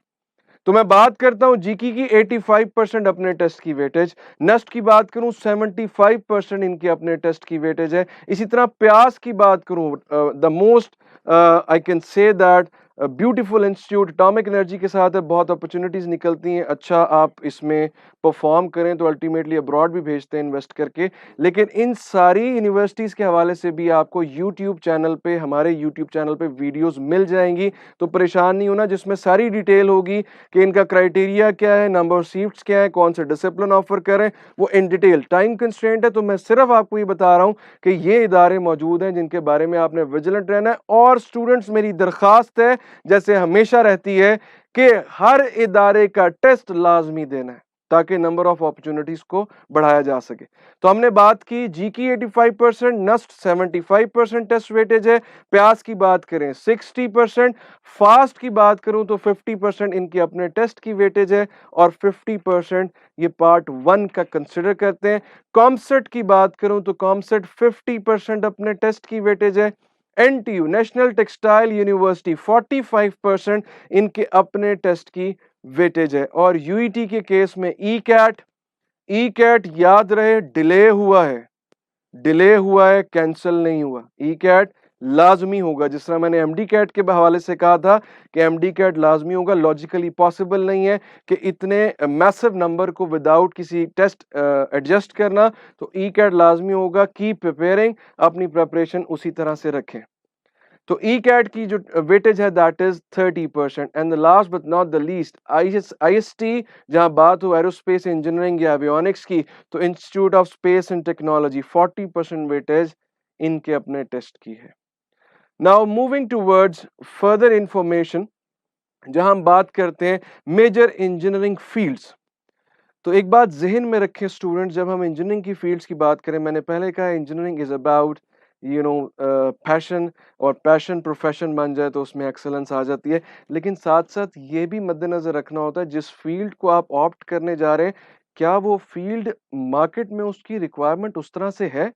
अगर मैं माइनिंग इंजीनियरिंग की बात करता हूं तो मुझे अंदाजा होगा कि इस वक्त जिस मुल्क में इकोनॉमी उस तरह से स्टेबल नहीं है, इंफ्रास्ट्रक्चर पे काम नहीं हो रहा, तो माइनिंग का मेरिट इसलिए जो सबसे ज्यादा कम आता है, उसकी वजह ये होती है लोग ऑप्ट ही नहीं करते, तो उसका उस तरह से स्कोप भी नहीं होगा। लेकिन कोई भी डेवलपिंग कंट्री है, कंस्ट्रक्शन कभी नहीं रुकती, इसलिए आप देखेंगे सिविल का मेरिट हमेशा आपको टॉप ऑफ द लाइन नजर आएगा, सिविल, इलेक्ट्रिकल, मैकेनिकल। और कहीं ना कहीं इस वक्त बात करें तो आईटी की फील्ड बहुत भरमार है, कंप्यूटर साइंसेस की बात करूं तो बहुत भरमार है, और आने वाले 500 सालों में मैं बताता चलूं इनमें डिक्लाइन नहीं आ सकता। आपको लगता है कि कंप्यूटर खत्म हो जाएंगे, आपको लगता है सॉफ्टवेयर खत्म हो जाएंगे, with the passage of time इसमें अपग्रेडेशन आती रहेगी, ग्रेजुअली आप बेहतर से बेहतर आगे जाते रहेंगे, ये फील्ड्स खत्म नहीं होंगी बल्कि ये और बेहतर होती जाएंगी। तो इसका मतलब करियर सेलेक्ट करते हुए ये बात लाजमी सोचनी है। पाकिस्तान में इस वक्त तकरीबन 37 या 38 डिसिप्लिन्स काम कर रहे हैं इंजीनियरिंग की डोमेन में, लेकिन हमने सेलेक्ट वो करना है जिसके बाद आप आसानी से अपना बिजनेस कर सकें। जो मैं स्टूडेंट्स को हमेशा ये बात करता हूँ while doing career counselling seminar, कि अगर आप सिविल इंजीनियरिंग की बात करते हैं, आप आर्किटेक्चरल की बात करते हैं, समहाउ मैकेनिकल की बात करते हैं, ये वो डोमेन्स हैं जिसमें आपको कंपैरेटिवली अदर डोमेन्स आसानी से जॉब मिल जाती हैं या आप अपना बिजनेस कर सकते हैं, एंड देयर मेनी मोर। लेकिन पैशन को फॉलो लाजमी करना है। ये नहीं कि अगर आपने ये सेशन सुना, इस वेबिनार को अटेंड कर रहे हैं और मैंने ये बात की कि पैशन आपने वो फील्ड चूज करनी जिसका स्कोप है, तो आप अपने पैशन को मद्देनजर ना रखें, ऐसी गलती नहीं करनी।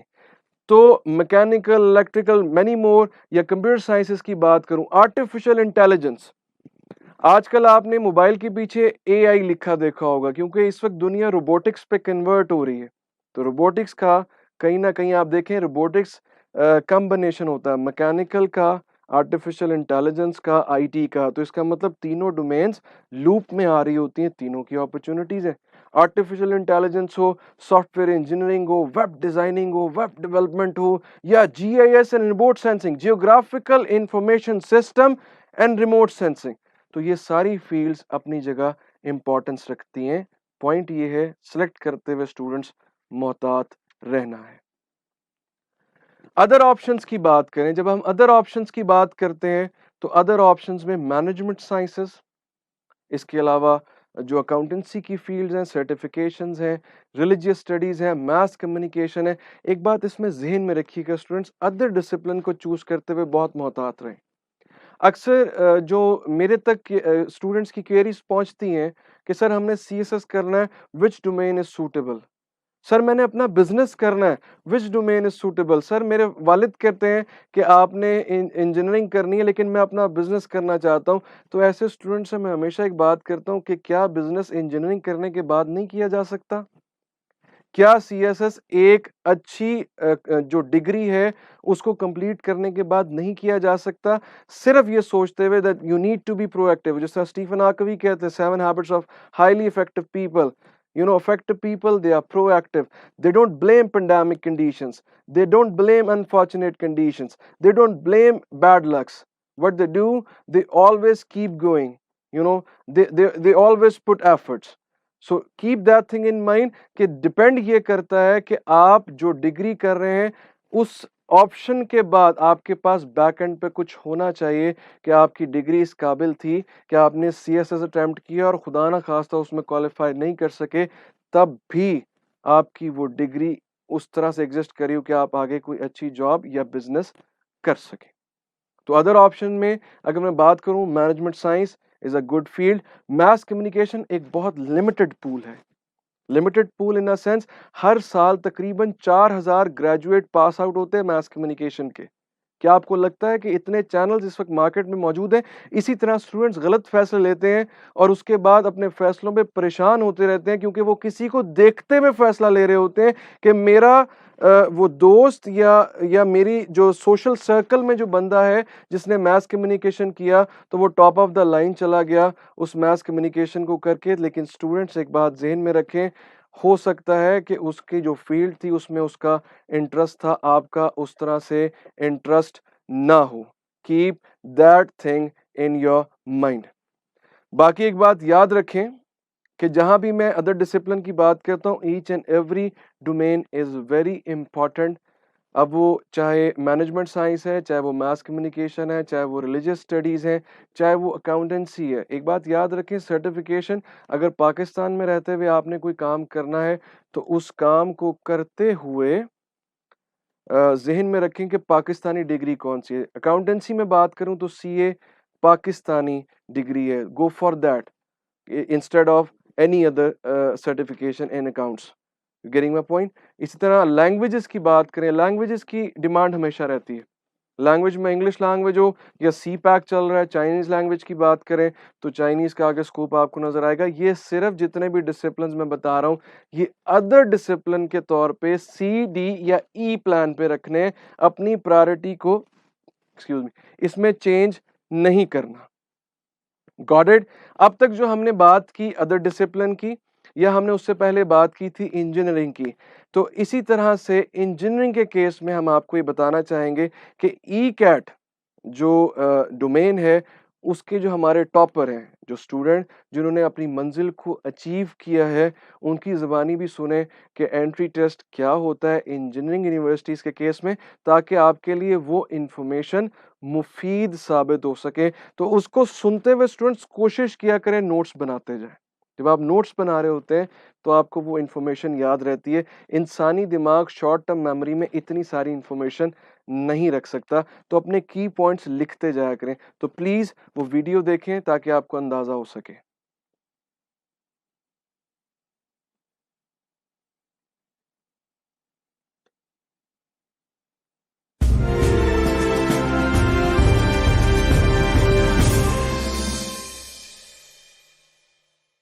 माय नेम इज़ मियां मोहम्मद तलहा। मैंने नर्स में 151 आउट ऑफ 200 स्कोर करके फर्स्ट पोजीशन हासिल की थी, और जिसकी तैयारी मैंने किप्स सरगोदा कैंपस से की थी। बेसिकली मेरा इंटरेस्ट ही इंजीनियरिंग में था, क्योंकि इंजीनियरिंग में आप क्रिएशन कुछ भी क्रिएटिव कर सकते हो, कुछ इनोवेशन क्रिएट करके अपना कोई भी प्रोग्राम है उसमें खुद से कुछ ऐड कर सकते हो। तो मेरा इंटरेस्ट इसी में था कि मैं कुछ नया क्रिएट करूँ, जिसमें इनोवेटिव क्रिएट करूँ, तो इसलिए मैंने इंजीनियरिंग सेलेक्ट की थी। बेसिकली इंजीनियरिंग में फ़िज़िक्स इन्वॉल्व होती है, और पूरी दुनिया जो है फ़िज़िक्स के इर्द गिर्द रिवॉल्व कर रही है। तो फ़िज़िक्स जब तक है तो मोशन है दुनिया में, रिलेटेड है डायरेक्टली फ़िज़िक्स के साथ। दुनिया में जितनी भी नई चीज़ें बन रही हैं वो सिर्फ फ़िज़िक्स का नॉलेज ही यूज़ करके बन रही हैं। जितने भी गैजेट्स बन रहे हैं तो फ़िज़िक्स का नॉलेज ही यूज़ करके बन रहे हैं। तो जब तक अगर हमें चाहिए कि हम अपने यूज़ के लिए नए गैजेट्स बनाते रहें, उसमें फ़िज़िक्स का नॉलेज यूज़ हो रहा है, और मतलब डायरेक्टली इंजीनियरिंग यूज़ हो रही है। तो हमें आगे बढ़ने के लिए, सक्सेस के लिए इंजीनियरिंग ही यूज़ करनी पड़ती है। तो इसलिए इंजीनियरिंग का बहुत शौक है। किप्स के साथ एंट्री टेस्ट की तैयारी मेरी काफ़ी सही रही, क्योंकि किप्स जो है आपको डायरेक्टली ग्रूम करती है कि आपने एंट्री टेस्ट में जाके परफॉर्म कैसे करना है, आपका बिहेवियर कैसा होना चाहिए, आपने अपना टाइम मैनेजमेंट का कैसे ख्याल रखना है, और आपने सिलेबस कैसे कवर करना है शॉर्ट पीरियड ऑफ टाइम में। बेसिकली एंट्री टेस्ट में जब आप अपीयर होते हो तो सबसे ज़्यादा प्रेशर आपके पास टाइम मैनेजमेंट का होता है। तो किप्स में रोज़ाना टेस्ट होते हैं, किप्स वाले रोज़ाना टेस्ट ऑर्गेनाइज करवाते हैं डेली बेसिस पे। सिलेबस जितना कवर कर लिया, आपको टाइम देते हैं कि इस टाइम में आपने कवर करना है। तो इस तरह आप जब रिपीटेडली टेस्ट में अपीयर होते हो तो आपको कुछ थोड़ा बहुत आइडिया हो जाता है कि आपने एंट्री टेस्ट में जाके किस तरह से एक MCQ पे कितना टाइम लगाना है। तो वहाँ से आपको काफ़ी कवर हो जाता है। बेसिकली जब आप एंट्री टेस्ट में अपीयर होते हैं तो आपको प्रेशर होता है कि आप टाइम मैनेजमेंट कैसे करोगे, आप नई जगह पर जाते हो, आप में इतना करेज नहीं होता कि आप सब कुछ फेस कर सको। तो मेरे साथ भी ये हुआ था। मैं NET 1 में गया था, मैं इतना अच्छा स्कोर नहीं कर सका। फिर मैं NET 2 में अपीयर हुआ तो मैंने स्कोर इंप्रूव किया, क्योंकि मैं पता था कि मैं NET 1 में अपीयर हो चुका हूँ, तो सब कुछ कैसे होगा वहाँ पे, कैसे हैंडल करना है मैंने। और इसी तरह NET 3 में मैं अपीयर हुआ, तो तीसरी दफ़ा जब मैं गया तो मुझे सब कुछ पता था, सिलेबस कैसे है, टाइम कैसे मैनेज करना है, तो मैं वहाँ पर सक्सीड किया। एंट्री टेस्ट में टॉप पोजीशन और ग्रेड हासिल करने का सबसे बेस्ट तरीका यही है कि आप एक सिलेबस जितना भी है उसको रिपीटेडली पढ़ो और प्रैक्टिस करो। जितनी आप टाइम अपना रख के, लिमिट रख के उसको प्रैक्टिस करोगे, उतना ही आप एंट्री टेस्ट के लिए ज़्यादा अच्छा प्रिपेयर कर सकते हो। FSC में जब आप पढ़ते हो तो आपको स्टार्ट टू एंड डिटेल में हर चीज़ पढ़ाई जाती है, लेकिन एंट्री टेस्ट में जब आप पीरियड होते हो तो स्पेसिफिक टॉपिक्स होते हैं जिनको आपने पढ़ना होता है, और उन स्पेसिफिक टॉपिक्स अगर वो FSC में पढ़ रहे हो आप, तो उस सपोज करो एक क्वेश्चन को आपको सॉल्व करने में FSC में 10 मिनट्स लग रहे हैं, तो एंट्री टेस्ट में आप ऐसी शॉर्टकट यूज़ करते हो, कीज़ यूज़ करते हो, जो कि 5 मिनट्स या 10 मिनट का क्वेश्चन आप विदिन 10 to 15 सेकंड सॉल्व कर लेते हैं। किप्स बेसिकली आपको एक सिस्टम है LMS, लर्निंग मैनेजमेंट सिस्टम, वो प्रोवाइड करते हैं, और एक है टीचिंग सपोर्ट डेस्क। तो टीचिंग सपोर्ट डेस्क में ये होता है कि आपने एक लेक्चर लिया, उस लेक्चर के एंड पे आपको टीचर अवेलेबल होता है। अगर आपको कोई चीज़ समझ नहीं आई, कोई कॉन्सेप्ट क्लियर नहीं हुआ, तो फ़ौरन जाओ और कॉन्सेप्ट क्लियर करो। ये काफ़ी हेल्पफुल होता है। और अगर फिर भी आपको समझ नहीं आई तो आप घर जाओ, LMS पे लॉगिन करो, वहाँ पे ऑनलाइन लेक्चर्स होते हैं, आप उन लेक्चर्स खोलो और देखो। जो समझ नहीं आई तो आप ऑनलाइन लेक्चर्स के थ्रू भी आप समझ सकते हो। जब आप एंट्री टेस्ट की प्रिपरेशन शुरू करते हो तो आप फर्स्ट ईयर में, अभी फर्स्ट ईयर पढ़ के आ चुके होते हो और सेकेंड ईयर में होते हो, तो आप सेकेंड ईयर की तैयारी कर रहे होते हो साथ साथ। लेकिन आपको जो फर्स्ट ईयर का सिलेबस होता है वो आपने 1 साल पढ़ा होता है, आपको उसके बारे में कोई आइडिया नहीं होता। तो एंट्री टेस्ट में मेरे लिए सबसे बड़ा प्रॉब्लम यही थी कि मैं फर्स्ट ईयर का सिलेबस कैसे कवर करूँगा। तो किप्स ने मुझे काफ़ी हेल्प की थी उसको कवर करने में। नर्स का जो एंट्री टेस्ट होता है वो बेसिकली कंप्यूटर बेस्ड होता है। आपको रिटन कुछ नहीं करना होता, आप सिर्फ रिटन रफ कर सकते हो। आपको सारा जो सॉल्यूशन है वो प्रोवाइड करना होता है उनको कंप्यूटर पे। तो बेसिकली मसला ये होता है कि आप उससे इतना फेमिलियर नहीं होता कि आपको सिस्टम उनका क्या है, उसको कैसे यूज़ करना है। थोड़ा बहुत टाइम लगता है आपको वो सीखने का। अगर आप मतलब एक MCQ स्किप कर देते हो तो आपको याद नहीं रहता स्किप किया हुआ है। तो मेरे भी इस तरह 3 to 4 MCQs रह गए थे फर्स्ट टेस्ट में। किसी को किप्स ज्वाइन करने का मशवरा मैं इसलिए देना चाहूँगा क्योंकि किप्स का जो एनडी टेस्ट प्रिपरेशन का जो सिस्टम है बहुत वास्ट है, बहुत वाइड है। सिर्फ वो एक किप्स एकेडमी नहीं है, वो एक पूरी सिस्टम है जो डिफरेंट सिटीज़ में एक दूसरे के साथ लिंक्ड है। अब किप्स में जो एनडी टेस्ट की सेशन हो रहा होता है उसमें टीचर सिर्फ उसी एकेडमी के नहीं होते, वो डिफरेंट सिटी से आते हैं और अपना व्यूज़ शेयर करते हैं कि इस प्रॉब्लम को आप किस किस तरीके से सॉल्व कर सकते हो। मुझे भी काफ़ी अच्छे टीचर मिले थे, स्पेशली मैथ्स के, फिजिक्स के। तो उन्होंने मुझे काफ़ी हेल्प की थी कि डिफरेंट प्रॉब्लम्स को मैं आसानी से कैसे सॉल्व कर सकता हूँ। किसी को किप्स ज्वाइन ना करने का मशवरा दूंगा तो उसकी वजह ये होगी क्योंकि किप्स में जब आप आते हो तो आप टाइम पास नहीं कर सकते। किप्स में आए हो तो आपको पढ़ना पड़ेगा, जो नहीं पढ़ना चाहता वो ना आए। तो मैं इसी को यही कहूँगा कि अगर आप आ रहे हो तो आप पढ़ो, अगर आपने नहीं पढ़ना तो आप ना हो। पाकिस्तान का तालीमी निज़ाम बेसिकली ये है कि हर जगह पे डिफरेंट बोर्ड है, एक फेडरल बोर्ड है, एक प्रोविंशियल बोर्ड है, फिर कुछ स्टूडेंट OA लेवल करते हैं। तो मेरे ख्याल में ऐसा नहीं होना चाहिए, एक स्टैंडर्ड बोर्ड होना चाहिए जो पूरे पाकिस्तान के लिए यूनिफॉर्म हो। क्योंकि अगर स्टूडेंट एक जगह पे पढ़े हैं तो दूसरी जगह पे भी वही सिलेबस पढ़े हैं जो एक जगह पे पढ़े हैं। क्योंकि एनडी टेस्ट में जब जाते हैं तो सारे इकट्ठे अपीयर होते हैं, तो किसी ने कुछ पढ़ा होता है, किसी ने कुछ नहीं पढ़ा होता, तो उनके लिए यूनिफॉर्मिटी नहीं होती। मेरे नज़दीक ज़िंदगी की सबसे बड़ी चीज़ यही है कि अगर आप कुछ अचीव करना चाहते हो, आपने कुछ टारगेट सेट किए हैं, आपके कुछ एम्स हैं, तो आप उनके लिए मेहनत करो। आप मेहनत करते हो या तो आप कामयाब हो जाओगे या नहीं होगे। अगर आप कामयाब जो हो जाते तो वेल एंड गुड, वही आपकी चीज़ है। लेकिन अगर आप कामयाब नहीं भी होते तो जो मेहनत आपने की होती है वो कभी ज़ाया नहीं जाती, वो आपको कहीं ना कहीं किसी ना किसी जगह पर रिवॉर्ड देती है। KIPS Entry Test Preparation. Join to Jeet.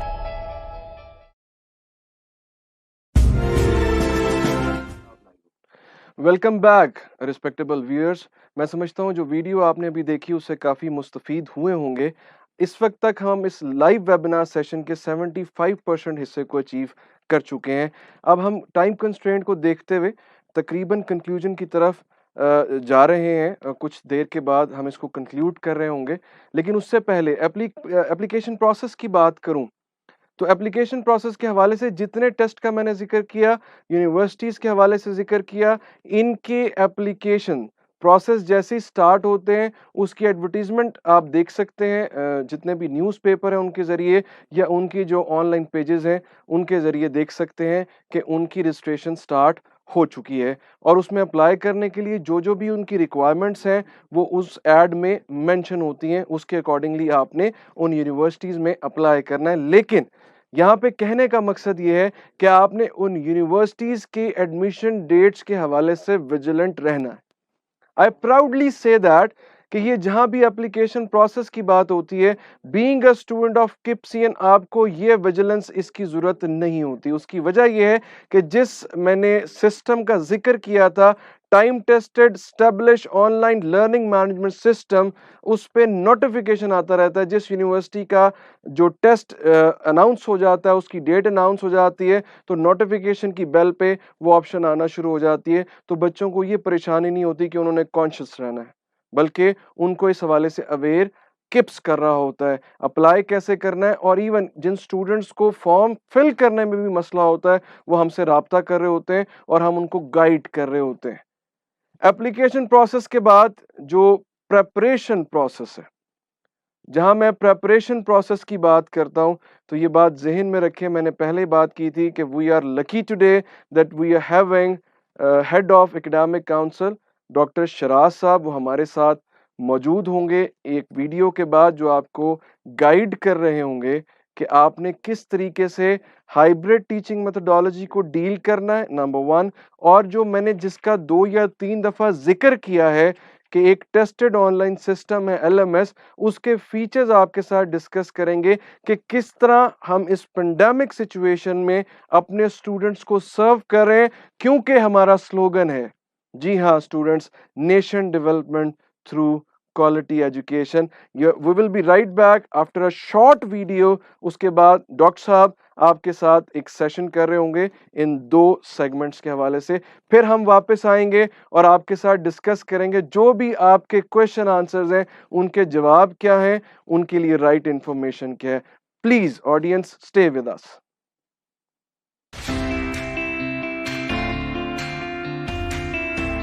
To get an LMS account, you need to get yourself registered at a KIPS campus. Your username and password will be sent to the contact number you provided when getting registered.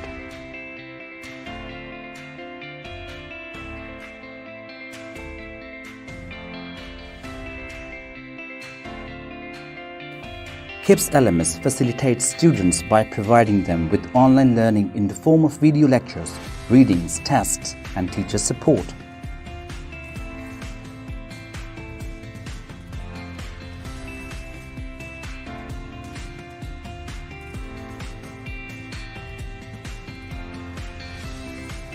Your session is synchronized with the campus. You can view the weekly SOS and its daily contents. The contents are unlocked day by day as per the SOS of your session.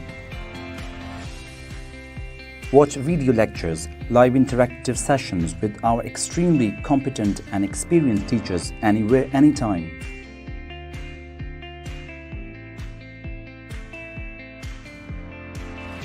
For a comprehensive learning experience, you have access to useful reference material for every topic in sync with the scheme of studies.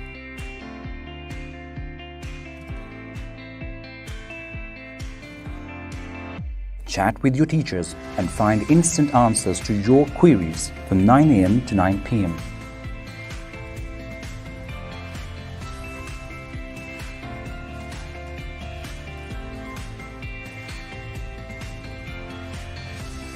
Attempt tests synchronized with the scheme of studies.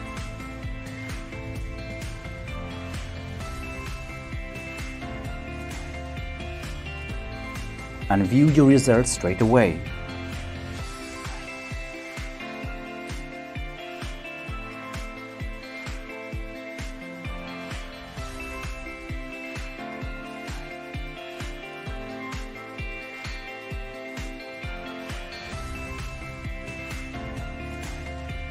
Search and find videos and readings of any topic you wish to explore.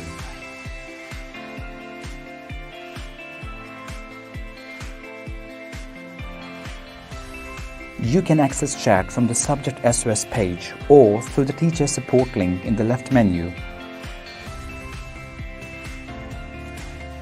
View the extent to which you have completed your course along with your result in each test.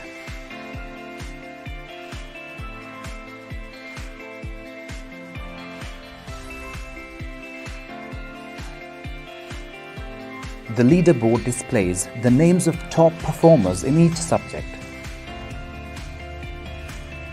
Keep updated about important events and educational news at the Student and Parents portal.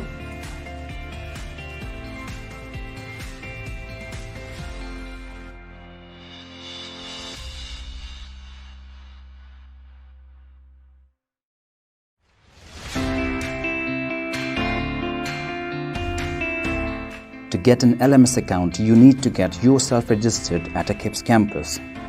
Your username and password will be sent to the contact number you provided when getting registered.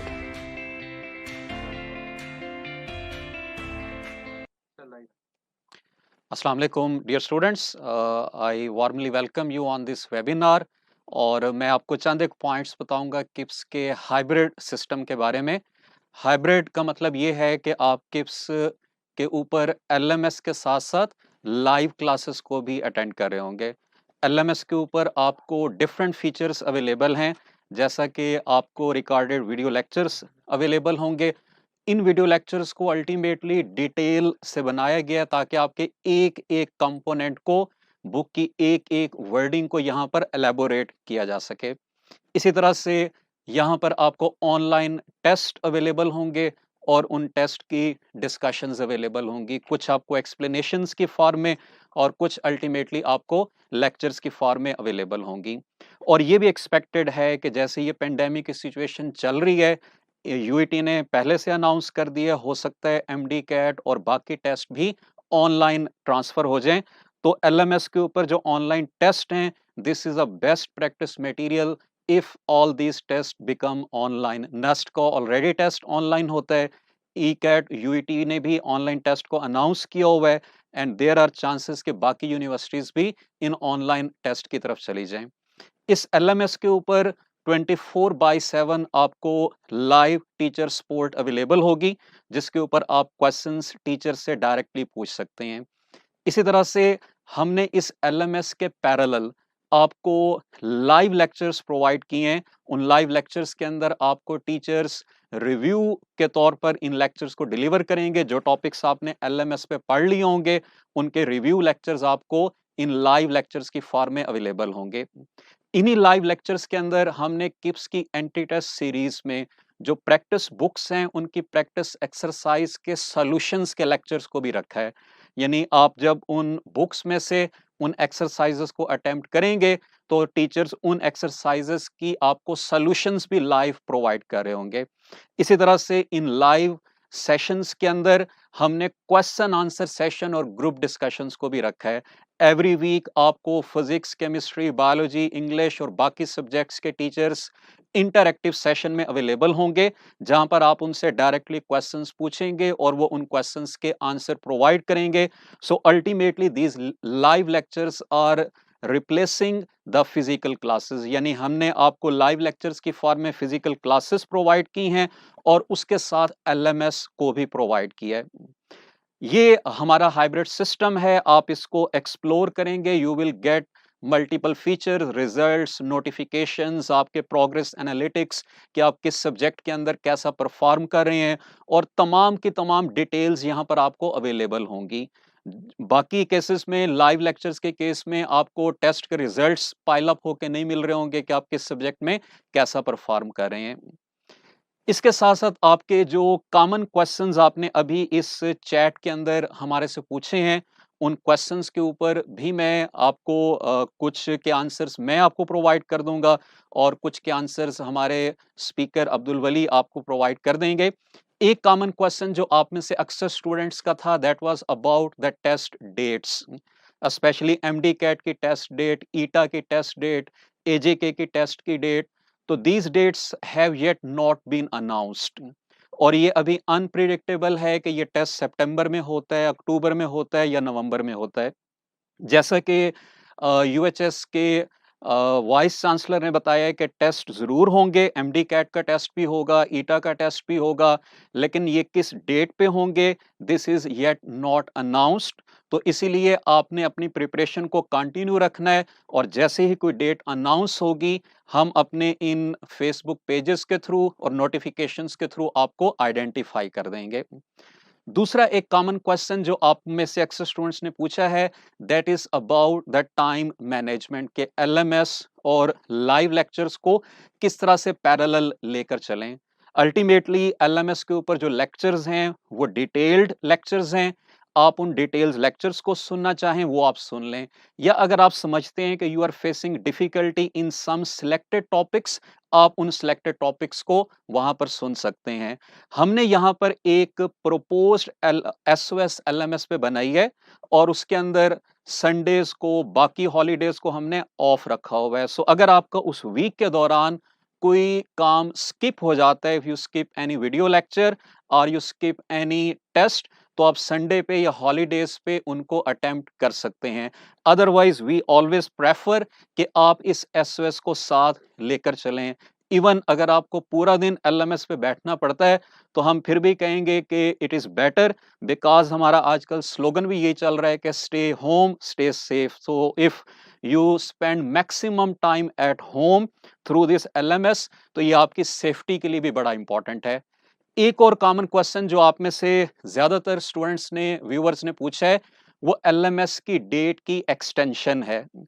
तो हमारे यहाँ पे दो तरह के sessions चल रहे हैं, कुछ शॉर्ट सेशंस हैं, कुछ लॉन्ग सेशंस हैं। जैसे लॉन्ग MD कैट है, या फंक का सेशन है, या लॉन्ग ईटा का सेशन है। तो इन सेशंस की जो डेट है वो ऑटोमेटिकली एक्सटेंड होती जाएगी, और जो हमारे लॉन्ग सेशंस हैं, this most probably will move forward till the test date. जब तक टेस्ट की डेट आती है, तो आपने इससे परेशान नहीं होना कि आपके वहां पे LMS के ऊपर एक्सपायरी डेट 20 डेज की आ रही है, 30 डेज की आ रही है, या 40 डेज की आ रही है। इवन जो शॉर्ट सेशंस होंगे, जैसे MD कैट का सेशन है या ईटा का सेशन है, उसमें भी हम कुछ डेज को एक्सटेंड करेंगे ताकि आप एलएमएस पे अपने वर्क को कंप्लीट कर सकें। और जो लॉन्ग सेशंस हैं, मैंने बताया है कि उनकी डेट ऑटोमेटिकली एक्सटेंड हो जाएगी। You should not be worried about that expiry date और इट्स एक्सटेंशन। एक और क्वेश्चन जो अक्सर स्टूडेंट्स ने पूछा है, that is about the physics numericals. तो एलएमएस के ऊपर जैसा कि मैंने बताया कि टेस्ट लेवल 2 की डिस्कशन लेक्चर्स अवेलेबल हैं, और हमारे इवन एलएमएस के वीडियो लेक्चर्स के अंदर भी हर लेक्चर के एंड पे आपकी प्रैक्टिस के लिए क्वेश्चंस प्रेजेंट हैं। तो आपने अगर उन लेक्चर्स को एंड तक अटेंड किया या आपने डिस्कशन लेक्चर्स को अटेंड किया, तो उसके अंदर अल्टीमेटली फिजिक्स के सब्जेक्ट के अंदर आपको उन न्यूमेरिकल्स के सॉल्यूशंस भी मिल रहे होंगे और शॉर्टकट्स भी पता चल रहे होंगे कि आप कम टाइम के अंदर उस क्वेश्चन को पेपर में कैसे अटेम्प्ट कर सकते हैं। हमारे यहाँ पे काफी सारे व्यूअर्स एजेके से थे which were asking about the test pattern, test syllabus, test date, और इसी तरह से वो और कहाँ पे अप्लाई कर सकते हैं। तो आपने ये जहन में याद रखना है कि जो एजेके के स्टूडेंट्स हैं वो एमडी कैट में भी अप्लाई कर सकते हैं, और उनका जो स्टेट एंट्री टेस्ट होगा उसका सिलेबस और पैटर्न 100% एमडी कैट के जैसा होगा, सिर्फ टेस्ट सेपरेट होगा। तो आप एजेके के मेडिकल कॉलेजेस में भी अप्लाई कर सकते हैं, और आप बाकी मेडिकल कॉलेजेस में भी अप्लाई कर सकते हैं उनका टेस्ट दे के, और वहाँ की सीट्स के मुताबिक आपके एडमिशंस हो जाएंगे। तो यहाँ पर आपने ये याद रखना है कि नम्स का जो टेस्ट का सिलेबस है और इसी तरह से स्टेट एंट्री टेस्ट का जो टेस्ट का सिलेबस है, it is same as that of MD CAT syllabus. इसी तरह से few students were asking about the test syllabus of the Aga Khan university for MBBS. तो आगा खान यूनिवर्सिटी के टेस्ट के अंदर एक तो आपने याद रखना है कि फिजिक्स, केमिस्ट्री और बायोलॉजी, ये 3 सब्जेक्ट्स प्रेजेंट होंगे, और इन 3 सब्जेक्ट्स के अंदर आपने याद रखना है कि 2020 मल्टीपल चॉइस क्वेश्चन मौजूद होंगे। इसी तरह से इस आगा खान यूनिवर्सिटी के टेस्ट के अंदर 2 सब्जेक्ट्स एडिशनल होते हैं, one is the science reasoning and other is the maths reasoning. हमारे यहाँ पे किप्स एलएमएस के ऊपर एकेयू के स्टूडेंट्स के लिए भी कंप्लीट सेशन अवेलेबल है, जिसके अंदर ये 5 सब्जेक्ट्स आपको अवेलेबल होंगे, physics, chemistry, biology, science reasoning और मैथ रीजनिंग। और अल्टीमेटली इनका जो सिलेबस है वो एमडी कैट के सिलेबस से कंपैरेटिवली ज्यादा है। और आगा खान यूनिवर्सिटी के केस में आपको एमडी कैट का स्कोर भी प्रेजेंट करना होगा और आगा खान यूनिवर्सिटी का स्कोर भी प्रेजेंट करना होगा। So that was all from my side. I will again request to mister Abdul Wali, वो अभी आपके सामने आएंगे एक शॉर्ट ब्रेक के बाद, और क्वेश्चन आंसर सेशन को स्टार्ट करेंगे। आपके जितने क्वेश्चंस हम तक पहुंचे हैं उनको वो कंप्रीहेंसिवली डिटेल के साथ एड्रेस करेंगे। Thank you so much. Welcome back respectable audience. और मैं उम्मीद करता हूं कि अब तक की जो इन्फॉर्मेशन डॉक्टर साहब ने आपके साथ शेयर की वो आपके लिए काफ़ी मुफीद साबित हुई होगी। साथ ही साथ मैं बहुत इम्प्रेस हूं कि आप पेशेंटली इस वक्त तक इस लाइव सेशन को अटेंड कर रहे हैं। इंशाल्लाह हम इसको बस कुछ देर के बाद कंक्लूजन की तरफ पहुंच जाएंगे। अब जो एलएमएस के बारे में आपने इस वक्त अंडरस्टैंडिंग रखी है उसको एज इट इज़ अप्लाई करना है, और अपने डेली बेसिस पे टाइम को डिवाइड करते हुए इसके फीचर से बेस्ट पॉसिबल तरीके से फ़ायदा उठाना है, और ये भी एक सही फैसले की निशानी है। अब अगर मैं एलएमएस के बाद बात करूं किप्स पब्लिकेशंस की, मैं फ़ख्र के साथ कहता हूं रिस्पेक्टेबल ऑडियंस कि हमारी अल्हम्दुलिल्लाह जो पब्लिकेशंस हैं 51 टाइटल्स, जिसमें प्रेपरेशन बुक्स और प्रैक्टिस बुक्स शामिल हैं, और इन्हीं के एमसीक्यूज और इसके अलावा जो हमारे ऑनलाइन सिस्टम है उनके एमसीक्यूज को डील करते हुए बड़े स्टूडेंट्स जो हैं वो इस वक्त मेडिकल कॉलेजेस और इंजीनियरिंग यूनिवर्सिटीज़ में पढ़ रहे हैं, और बहुत से बच्चे अल्हम्दुलिल्लाह वो पास आउट हो चुके हैं। मैं पूरे वसूख के साथ कहता हूँ कि जब भी मैं मेडिकल कॉलेजेस की या इंजीनियरिंग यूनिवर्सिटीज़ की बात करता हूँ तो उसमें 70% स्टूडेंट्स हमारे होते हैं, और अल्हम्दुलिल्लाह मुझे इस बात पे फ़ख्र है। इसके बाद हम बात करेंगे किप्स के पब्लिकेशंस के हवाले से। के बाद जो बात है that is the revision process. Entry test में सिलेबस ज़्यादा है, जिस तरह मैंने पहले कहा कि एंट्री टेस्ट में डिफरेंट तरीके से हमने सिलेबस के साथ डील करना है, नट्स एंड बोल्ट्स को समझना है, तो इसमें जो शॉर्ट लिस्टिंग का कॉन्सेप्ट है वो स्टूडेंट्स को बहुत फेवर करता है।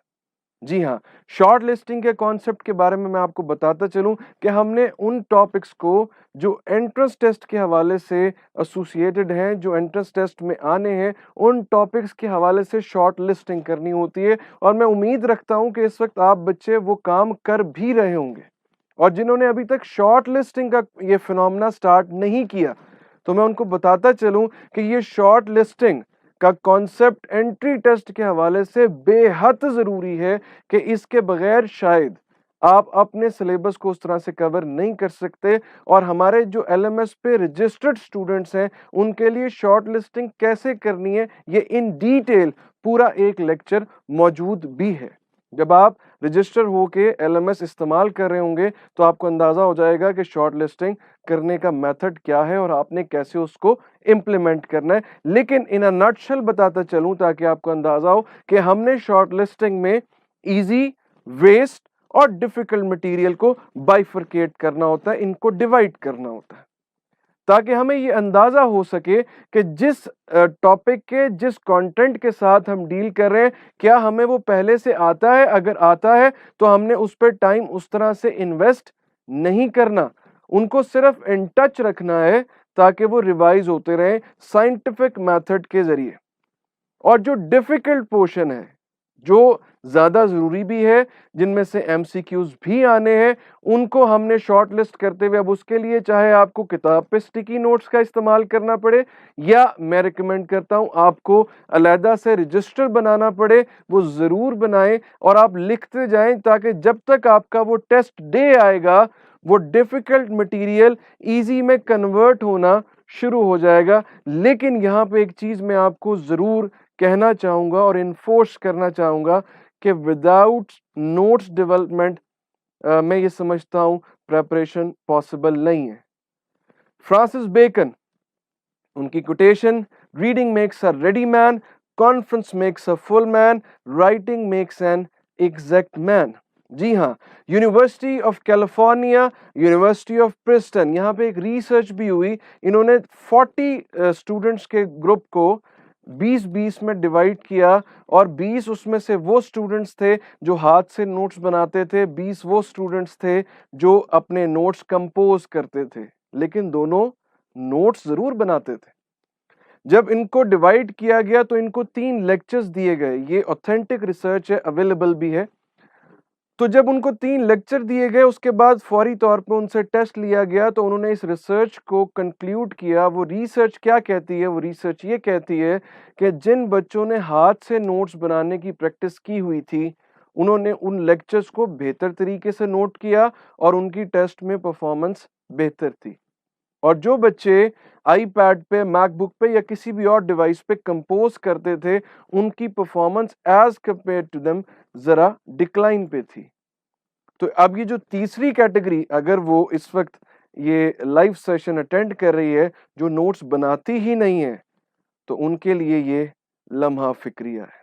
तो स्टूडेंट्स, शॉर्ट लिस्टिंग जरूर करनी है। Now moving further, tips by KIPS regarding your test day.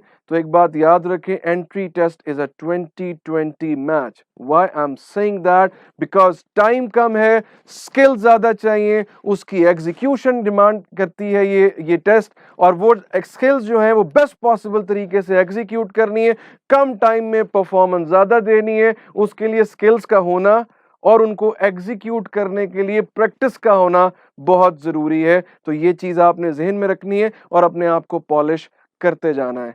Entry test is a comparative analysis.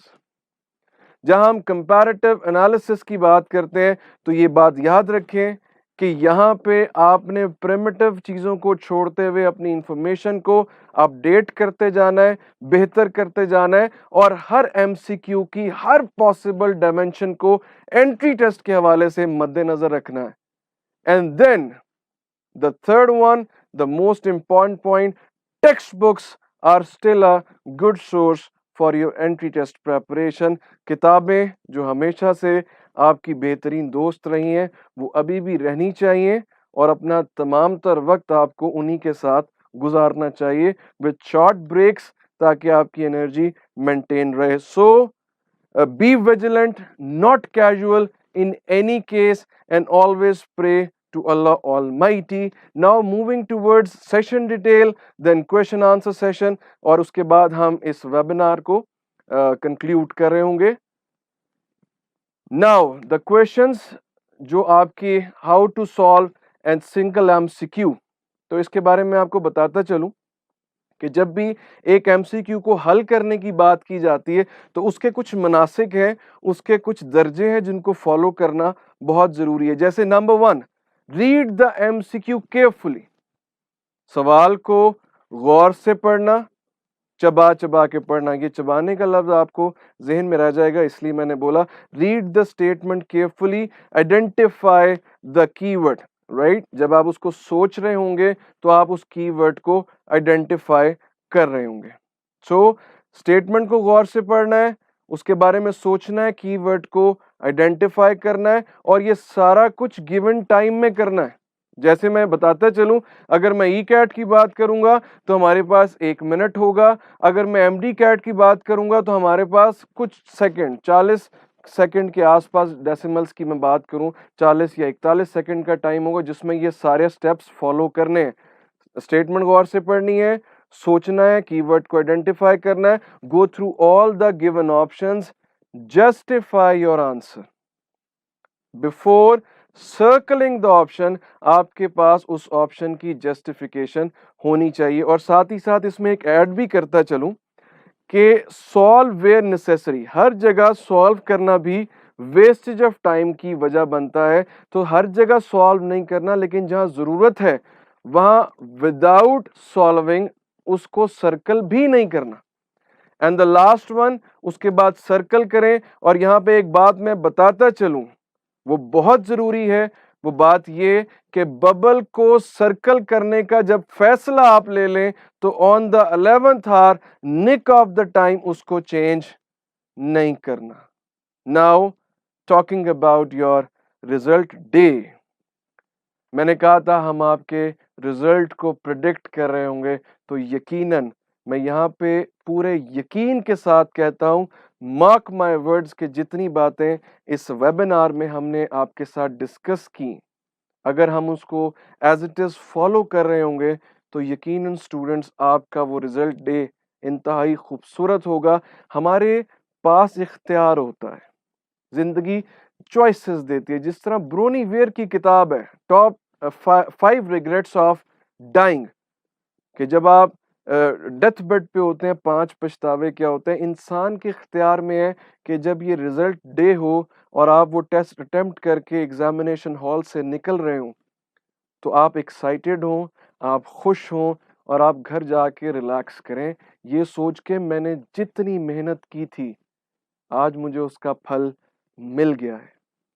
या आप उस हॉल से निकलते हुए ये सोच रहे हो कि काश मैंने इससे पहले जो टाइम एंजॉय किया, काश वो ना किया होता तो आज का दिन बेहतर होता. सो ये आपके पास है, ये आपका इख्तियार है कि आपने इसको कैसे डील करना है. और रिजल्ट डे के साथ जो कनेक्टेड है वो आपका प्रॉस्परस फ्यूचर है. तो जितना बेहतरीन आपका रिजल्ट होगा उतना बेहतरीन आपका प्रॉस्परस फ्यूचर होगा. Now moving further, session offered by kips.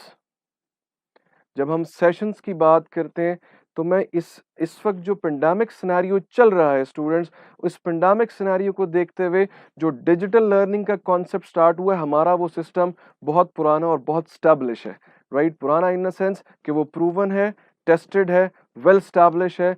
तो वो सारे नट जो प्रॉज एंड कॉन्स हैं उनको मद्देनजर रखते हुए हम इस सेशन को लेके चल रहे हैं. जिन सेशंस में शामिल है अगर मैं आपके साथ डिस्कस करता चलूं, नंबर 1 जो इस वक्त आपकी स्क्रीन पे है, MD CAT virtual, self explanatory है, इसको एक्सप्लेन करने की जरूरत नहीं है. इसी तरह long MD CAT virtual, UHS exclusive, long MD CAT virtual with FCNA। मेरी रिकमेंडेशन जो स्टूडेंट्स को होती है वो long MD CAT with FCNA होती है कि एक ही सेशन में आप तकरीबन तमाम डोमेन्स को प्रिपेयर कर रहे होते हैं जो पंजाब के स्टूडेंट्स हैं। इसी तरह ईटा KMU virtual, long ETEA KMU virtual, long ETEA KMU विद FCNA वर्चुअल।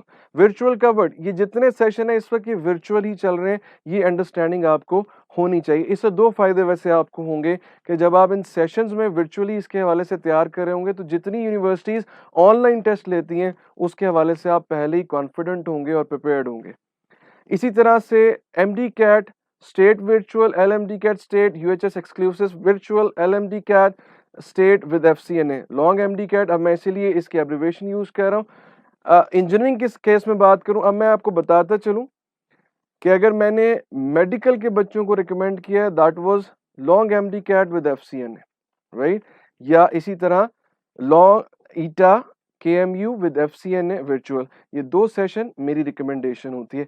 इंजीनियरिंग के केस में अगर मैं बात करूं ECAT वर्चुअल और इसी तरह NMEET पंजाब वर्चुअल या NMEET AJK वर्चुअल। अब NMEET क्या है, जितने भी नॉन मेडिकल टेस्ट हैं उनकी प्रेपरेशन, जितने भी नॉन मेडिकल टेस्ट हैं उनकी प्रेपरेशन आप इस एक सेशन में कवर कर रहे होंगे जो कि NMEET।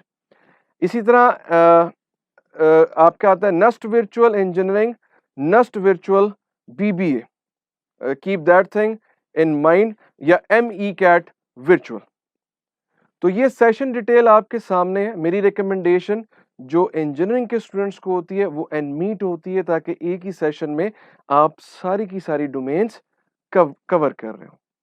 Now moving towards FAQs, जो आपने पेशेंटली इस पूरे वेबिनार को सुना और इस पेशेंस के लिए मैं दाद देता हूं आपको कि ये आपने जो पेशेंस का मुजाहरा किया, अल्लाह आपका हामी व नासिर हो। आपके जो सवाल हैं, सबसे पहला सवाल जो इस वक्त जो हमने फिल्टर किया है, जो मोस्टली स्टूडेंट्स के क्वेश्चन है उनको फिल्टर करते हुए हम एड्रेस करें, लेकिन टाइम कंस्ट्रेंट जो कि है उसको भी हमने मद्देनजर रखना है। NUMS score can be used to take admission in private medical colleges. अब यहाँ पे अगर मैं बात करता चलूँ तो तमाम मेडिकल कॉलेजेस नहीं जो प्राइवेट हैं, बल्कि वो प्राइवेट मेडिकल कॉलेजेस जो नम्स के साथ अफिलिएटेड है, जरूर आप नम्स का टेस्ट बेस्ट पॉसिबल उसमें सिक्योर करके उसमें एडमिशन ले सकते हैं, लेकिन सिर्फ उन कॉलेजेस में जिनमें जो नम्स के साथ अफिलिएटेड है।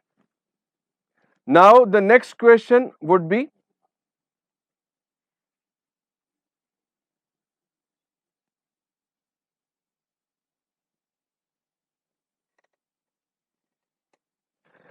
MD-CAT and nums syllabus is same और नॉट। तो यहां पे मैं आपको बताता चलूं तकरीबन 90%, 70 to 90% ये सिलेबस सेम होता है। ये मैं समझता हूं ये वन लाइन आंसर ये आपके लिए एक्सप्लेनेटरी होगा, अंडरस्टैंडेबल होगा, कॉम्प्रिहेंसिव होगा। Third question would be, is MD-CAT compulsory for the discipline of anaesthesia. तो यकीनन कुछ इदारे जो हैं वो डिमांड कर रहे होते हैं, जो एनेस्थीसिया का डोमेन है ये बेसिकली अलाइडल साइंसेस की डोमेन है। एक एनेस्थीसिया है जो आप स्पेशलाइजेशन करते हैं आफ्टर MBBS, लेकिन अलाइडल साइंस का जो डोमेन है एनेस्थीसिया, कुछ मेडिकल कॉलेजेस ऐसे हैं, जो कुछ यूनिवर्सिटीज़ ऐसी हैं, मेडिकल यूनिवर्सिटीज़ जो इसके लिए MD-CAT रिक्वायर्ड करती हैं, फ्यू इंस्टीट्यूट्स। इसी तरह how can I take live lectures on LMS? जब आप LMS पे रजिस्टर होते हैं तो ये लाइव लेक्चर्स की ऑप्शन LMS पे जब आप रजिस्टर हो जाएंगे तो ये कोई बहुत मुश्किल काम नहीं है। फीचर्स की डिटेल लेफ्ट साइड पे आ रही होती है, वहां पे ये ऑप्शन मौजूद होती है जिसको सेलेक्ट करते हुए आप फर्दर लाइव लेक्चर्स को अटेंड कर सकते हैं। जितने भी फीचर्स हैं वो लेफ्ट साइड पे जो एक 3 लाइन साइन होता है उसकी डिटेल को क्लिक करते हुए आप वो ऑप्शन सेलेक्ट कर सकते हैं। नेक्स्ट क्वेश्चन,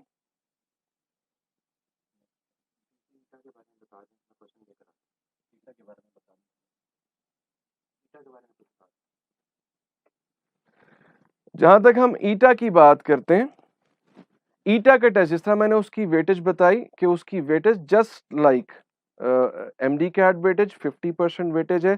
इसी तरह से उसके अम्ब्रेला के अंडर जो मेडिकल कॉलेजेस आते हैं, आप उसमें उस वेटेज के साथ जो एफएससी की कंट्रीब्यूशन बनती है, जो कि इस वक्त फिल वक्त मैं बात कर रहा हूँ, अगर इसमें आगे फर्दर कोई चेंज आता है तो वो उस चेंज के अकॉर्डिंगली हम काम कर रहे होंगे। तो 50% टेस्ट की वेटेज के साथ आप एड ऑन करते हैं एफएससी की वेटेज को, और देन फर्दर आप उसके अम्ब्रेला के अंडर जो मेडिकल कॉलेजेस आ रहे हैं उसके अंदर एडमिशन लेते हैं। एक इसके अलावा जो हमारे पास क्वेश्चन है, ईटा की थोड़ी सी डिटेल, ये स्टूडेंट का कंसर्न था तो हमने इसको साथ ऐड कर दिया। जिस तरह मैंने पहले कहा कि टाइम कंस्ट्रेंट है, साथ इस पे पूरी वीडियोस हमारे यूट्यूब चैनल पे अवेलेबल हैं, आप उसको इन डिटेल देख सकते हैं।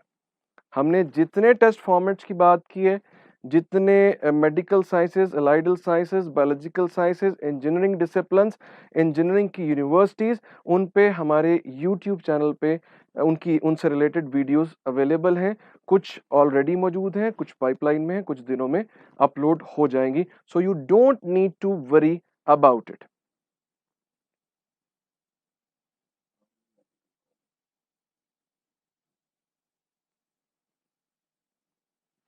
आर्मी मेडिकल कॉलेज की मैं बात करता चलूं तो नम्स के अम्ब्रेला के अंडर जो मैं समझता हूं जो पहला और जो स्टूडेंट्स की प्रायोरिटी होता है आर्मी मेडिकल कॉलेज, इसकी अगर फर्दर आगे डोमेन्स देखें तो नम्स के अम्ब्रेला के अंडर जो ये आर्मी मेडिकल कॉलेज आएगा, यहाँ पे आप दो तरीके से जा सकते हैं। जो बॉयज़ इस वक्त वेबिनार को सुन रहे हैं उनके लिए खुशखबरी ये है कि वो दो तरीके से जा सकते हैं। वो दो तरीके कौन से हैं? कैडेट के थ्रू भी अप्लाई कर सकते हैं, नम्स का टेस्ट भी दे सकते हैं, और इसमें जो सीट्स हैं, नंबर ऑफ सीट्स एमबीबीएस के लिए that is around approximately 40 seats.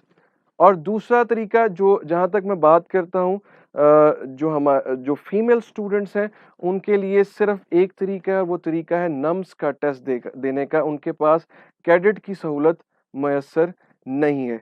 एक तीसरा तरीका भी होता है कि अगर आपके पास आर्मी का बैकग्राउंड है और उसका भी मेरिट क्राइटेरिया, तो आपको स्टाइपेंड भी दिया जाता है, जिसको आप कैडेट सोल्जर्स के तौर पे आप नम्स में जा रहे होते हैं तो स्टाइपेंड के साथ जा रहे होते हैं। लेकिन यहाँ पे एक जो इशू है कि बॉन्ड भी साइन करना होता है कि 13 साल आप आर्मी को सर्व करेंगे।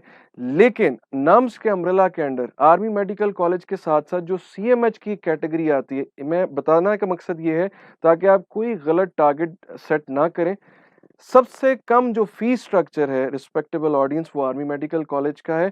ये तकरीबन अराउंड जो जाता है, आप कह सकते हैं 1 million, round about 1 million you can say that. लेकिन जब आप बात करते हैं सीएमएच की, वो भी आप नम्स के थ्रू ही अप्लाई कर रहे होते हैं, तो उसका फीस स्ट्रक्चर अराउंड 4 मिलियन होता है। So keep that thing in your mind ताकि आप आर्मी मेडिकल कॉलेज को ही टारगेट रखें।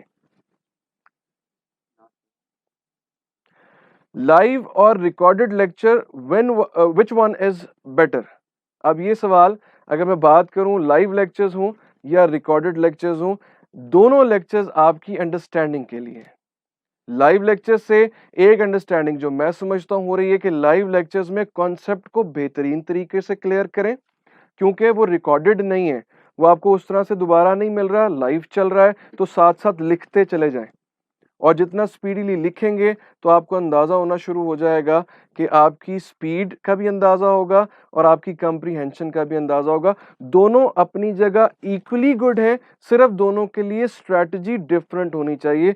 लाइव लेक्चर अटेंड करते हुए आपकी स्ट्रैटेजी डिफरेंट होगी और रिकॉर्डेड लेक्चर अटेंड करते हुए आपकी स्ट्रैटेजी डिफरेंट होगी। Next webinar is in schedule for KPK and AJK students. You don't need to worry, एक webinar और हम आपके साथ जरूर करेंगे लाइव लेक्चर, और वो पर्टिकुलरली KPK और AJK के स्टूडेंट्स के लिए होगा। तो मैं इख्तिताम करता हूँ स्टूडेंट्स, और इख्तिताम से पहले कुछ सवाल एक दो ऐसे भी आए थे कि आगा खान का सेशन किप्स ऑफर करता है कि नहीं करता, तो मैं आपको बताता चलूँ आगा खान का जो सेशन है वो 1 जुलाई से किप्स ऑफर कर रहा है। दूसरा एक सवाल स्टूडेंट का जो हम यहाँ शो नहीं कर रहे इस वक्त, जाहिर है कुछ लाइव लेक्चर्स में आपके पास कुछ बाउंड्रीज भी होती हैं। कि नम्स की जो अलाइडल साइंस की ऑप्शन है, जिस तरह कार्डिक परफ्यूजन की मैं बात करूं तो क्या कार्डिक परफ्यूजन के लिए नम्स का टेस्ट है? तो मैं बताता चलूं, नम्स 2 टेस्ट लेता है, एक एमबीबीएस और बीडीएस के लिए और एक अलाइडल साइंसेस के लिए, तो आपको वो दूसरा टेस्ट देना होगा कार्डिक परफ्यूजन के लिए। इख्तिताम इस दुआ पे, और वो दुआ मैं समझता हूं इस सिनेरियो में हर एक शख्स को मांगनी चाहिए, आपको अपने लिए मांगनी चाहिए बीइंग अ स्टूडेंट। तो इस दुआ के साथ मैं इख्तिताम करूंगा, ना ज़ब्त दे ना जलाल दे, मुझे बस इतना कमाल दे। ना ज़ब्त दे ना जलाल दे, मुझे बस इतना कमाल दे, मुझे अपनी राह पे डाल दे कि ज़माना मेरी मिसाल दे। तेरी रहमतों का नज़ूल हो, मुझे मेहनतों का सिला मिले। तेरी रहमतों का नज़ूल हो, मुझे मेहनतों का सिला मिले। मुझे मालो ज़र की हवस ना हो, मुझे बस तू रिज़्क़े हलाल दे। मेरे ज़हन में तेरी फिक्र हो, मेरी सांस में तेरा जिक्र हो, तेरा खौफ मेरी निजात हो, सभी खौफ दिल से निकाल दे। तेरी बारगाह में ए खुदा मेरी रोज़ व शब है यही दुआ, तू रहीम है, तू करीम है, मुझे मुश्किलों से निकाल दे। इसके अलावा अगर आपकी कोई भी एम्बिगिटीज़ हैं, आप हमारे यूएन नंबर पे हमें राब्ता कर सकते हैं 1115477775, और वीडियोस के हवाले से हमारे YouTube ऑफिशियल चैनल को विजिट कर सकते हैं। तमाम एकेडमिक रिलेटेड वीडियोस आपको वहाँ पे मिल जाएंगी, एजुकेशनल अपडेट्स मिल जाएंगे यूनिवर्सिटीज़ के हवाले से। तो स्टूडेंट्स, रुकना नहीं, बढ़ना है, पढ़ना है। अपना, अपने आसपास लोगों का बहुत ख्याल रखें, खुश रहें, खुश रखें, और अपने लिए भी और आसपास लोगों के लिए भी आसानियाँ पैदा करें। अल्लाह हमें हमारे लिए आसानियाँ पैदा करे और हमें आसानियाँ पैदा करने का शर्फ बख्शे। अल्लाह हाफिज़।